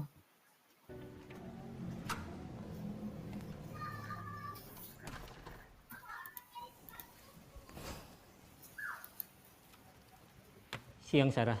Siang Pak. Sudah lama nggak ketemu Sarah. Kenapa hari ini ada di sini? Kesel Pak, kesel banget. Masa aku dikatain tukang fitnah Pak? Ya aku marah lah. Aku balik ngatain Eka di depan kelas. Kesel banget. Oh begitu. Ya pasti kamu marah dan kesal. Bapak juga akan marah apabila ada yang menuduh Bapak seperti itu. Kemudian pada saat itu kamu mau melakukan apa? Ya saya langsung ngatain Eka lah Pak. Kesel banget. Saya bentak-bentak dia depan teman-teman lain. Oh begitu. Pasti kamu melakukan seperti itu karena suatu alasan tertentu bukan? Iyalah, masa saya diam saja Pak? Ya saya bela diri lah. Masa saya dituduh tukang fitnah? Ya wajarlah. Mempertahankan harga diri itu sesuatu yang penting buat kamu. Untung kamu tidak bertindak lebih gegabah lagi. Hanya membentak-bentak. Iya, Pak. Untung saya masih bersabar dan hanya membentak saja. Sudah gemes padahal. Saya pasti bela diri lah. Ya pasti ya. Tapi kamu memilih untuk tetap bertahan dan bersabar. Kamu memilih untuk tidak berbuat lebih parah lagi, bukan? Iya. Nah, sekarang coba kita lihat lagi. Tindakan kamu yang bentak-bentak Eka di kelas. Tindakan kamu itu kira-kira sesuai dengan keyakinan kelas atau prinsip kamu tidak? Enggak lah, Pak.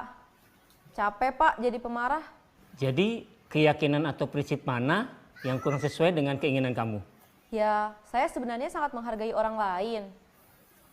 Mungkin saat itu saya menjadi emosi, jadi tidak menunjukkan sikap itu. Kamu meyakini tidak?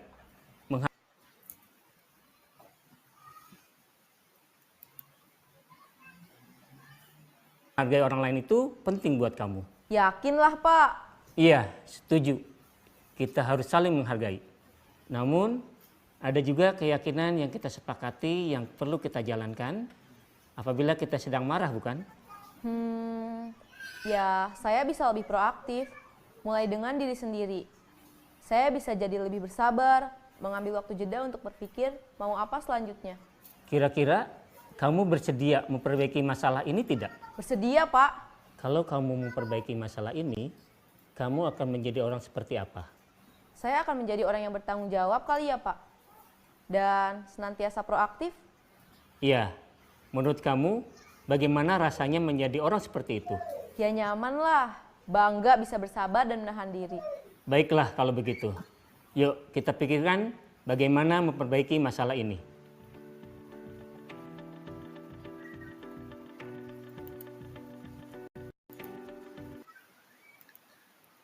Oke, Bapak Ibu guru hebat. Nah, ya, dalam sebagai seorang manajer tentunya kita akan melakukan yang namanya segitiga restitusi. Nah, segitiga restitusi ini ada 3, yaitu yang pertama menstabilkan identitas, validasi tindakan yang salah, menanyakan keyakinan kelas. Nah, untuk menstabilkan identitas, sama seperti tadi pada video itu, di mana setiap orang pasti pernah melakukan kesalahan. Kamu bukan satu-satunya yang pernah melakukan ini. Untuk validasi tindakan yang salah, kata-katanya mungkin ada cara yang lebih efektif untuk mendapatkan apa yang kamu butuhkan. Kamu tentunya punya alasan kamu punya alasan mengapa melakukan itu. Jadi Bapak Ibu, ketika ada siswa yang melakukan pelanggaran, kita harus menerapkan segitiga restitusi. Yang pertama, menstabilkan identitas mereka. Jangan kita langsung mematok kesalahan mereka. Lalu kita harus validasi tindakan mereka yang salah. Mereka tentunya punya alasan kenapa kamu sering terlambat, ya. Lalu kita menanyakan keyakinan kelas apa yang kita sepakati, apa yang kamu langgar, lalu kamu ingin menjadi seorang seperti apa, bagaimana cara memperbaikinya. Nah, sama seperti ini. Untuk menstabilkan identitas, guru akan berkata seperti ini, berbuat salah itu tidak apa-apa, tidak ada manusia yang sempurna, saya juga pernah melakukan kesalahan seperti itu. Kita bisa menyelesaikan ini. Bapak Ibu tidak tertarik mencari siapa yang salah, tapi Bapak Ibu ingin mencari solusi dari permasalahan ini. Kamu berhak merasa begitu. Apakah kamu sedang menjadi teman yang baik buat dirimu sendiri? Untuk validasi tindakan yang salah, Bapak Ibu guru bisa berkata, padahal kamu bisa melakukan yang lebih buruk dari ini ya. Kamu pasti punya alasan mengapa melakukan hal itu. Kamu patut bangga pada dirimu sendiri karena kamu telah melindungi sesuatu yang penting buatmu. Nah, untuk menanyakan keyakinan kelas atau seek the belief, kita bertanya apa yang kita percayai sebagai kelas atau keluarga. Apa nilai-nilai umum yang kita telah sepakati? Apa bayangan kita tentang kelas yang ideal? Kamu mau jadi orang seperti apa? Nah, Bapak Ibu guru, inilah segitiga restitusi yang harus kita lakukan sebagai seorang manajer, yaitu di posisi manajer. Nah, Bapak Ibu, di sini saya mau menampilkan testimoni budaya positif yang telah saya lakukan di sekolah saya. Yang pertama, saya telah membuat segitiga restitusi. Di sini mungkin saya tidak usah tampilkan. Ya, ada satu kasus yaitu tentang seorang anak. Saya menjelaskan saja kasusnya, yaitu seorang anak dia bernama Marcelino Serang, Bapak Ibu ya. Jadi dia di sini keluar masuk dari dalam kelas tanpa minta izin dari guru tersebut.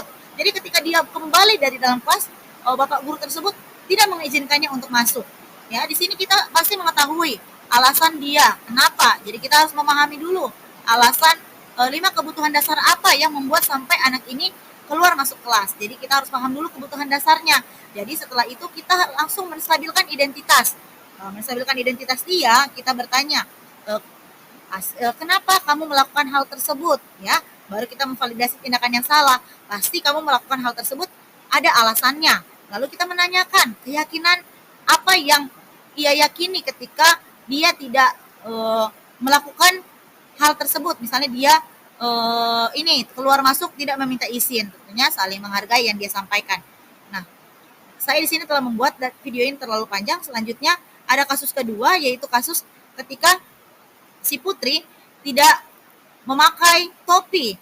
Nah, ya, ini adalah testimoni-testimoni, nanti akan saya share di YouTube saya. Nah, saya juga telah membuat budaya positif, yaitu membuat ice breaking di kelas. Ya, Bapak Ibu, salah satu budaya positif yang dapat mewujudkan pendidikan yang berpihak pada murid adalah dengan ice breaking.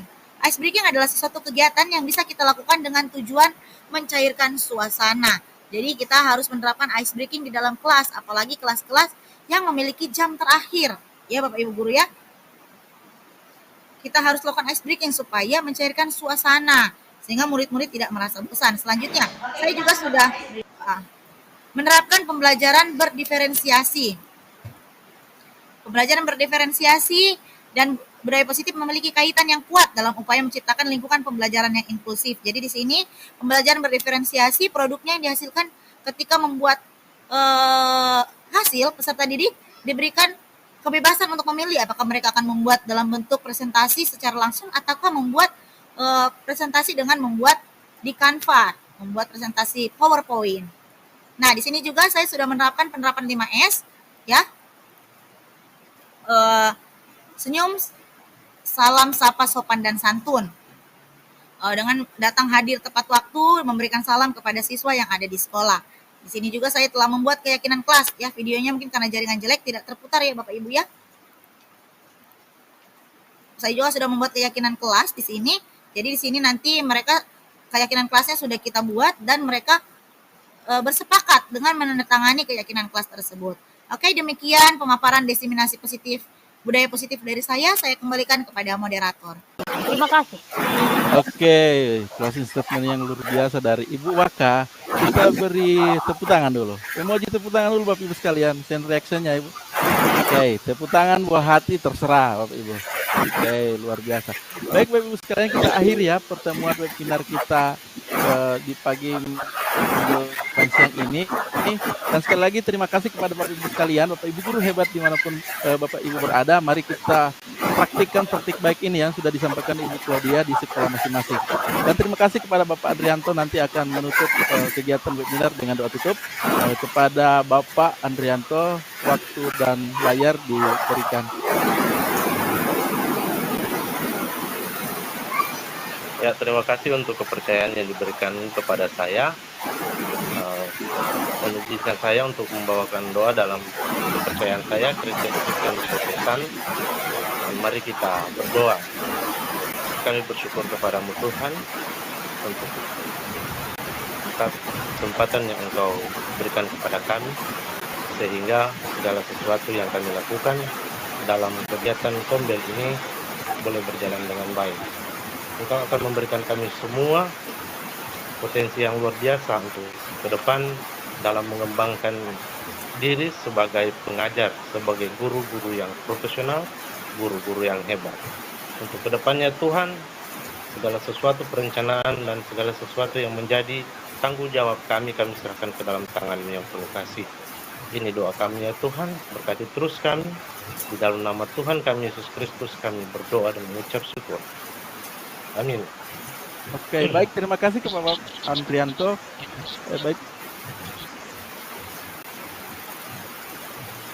Yang ini dan akhir kata sampai bertemu di pertemuan webinar berikutnya. Salam dan bahagia Bapak Ibu guru hebat. Bye-bye.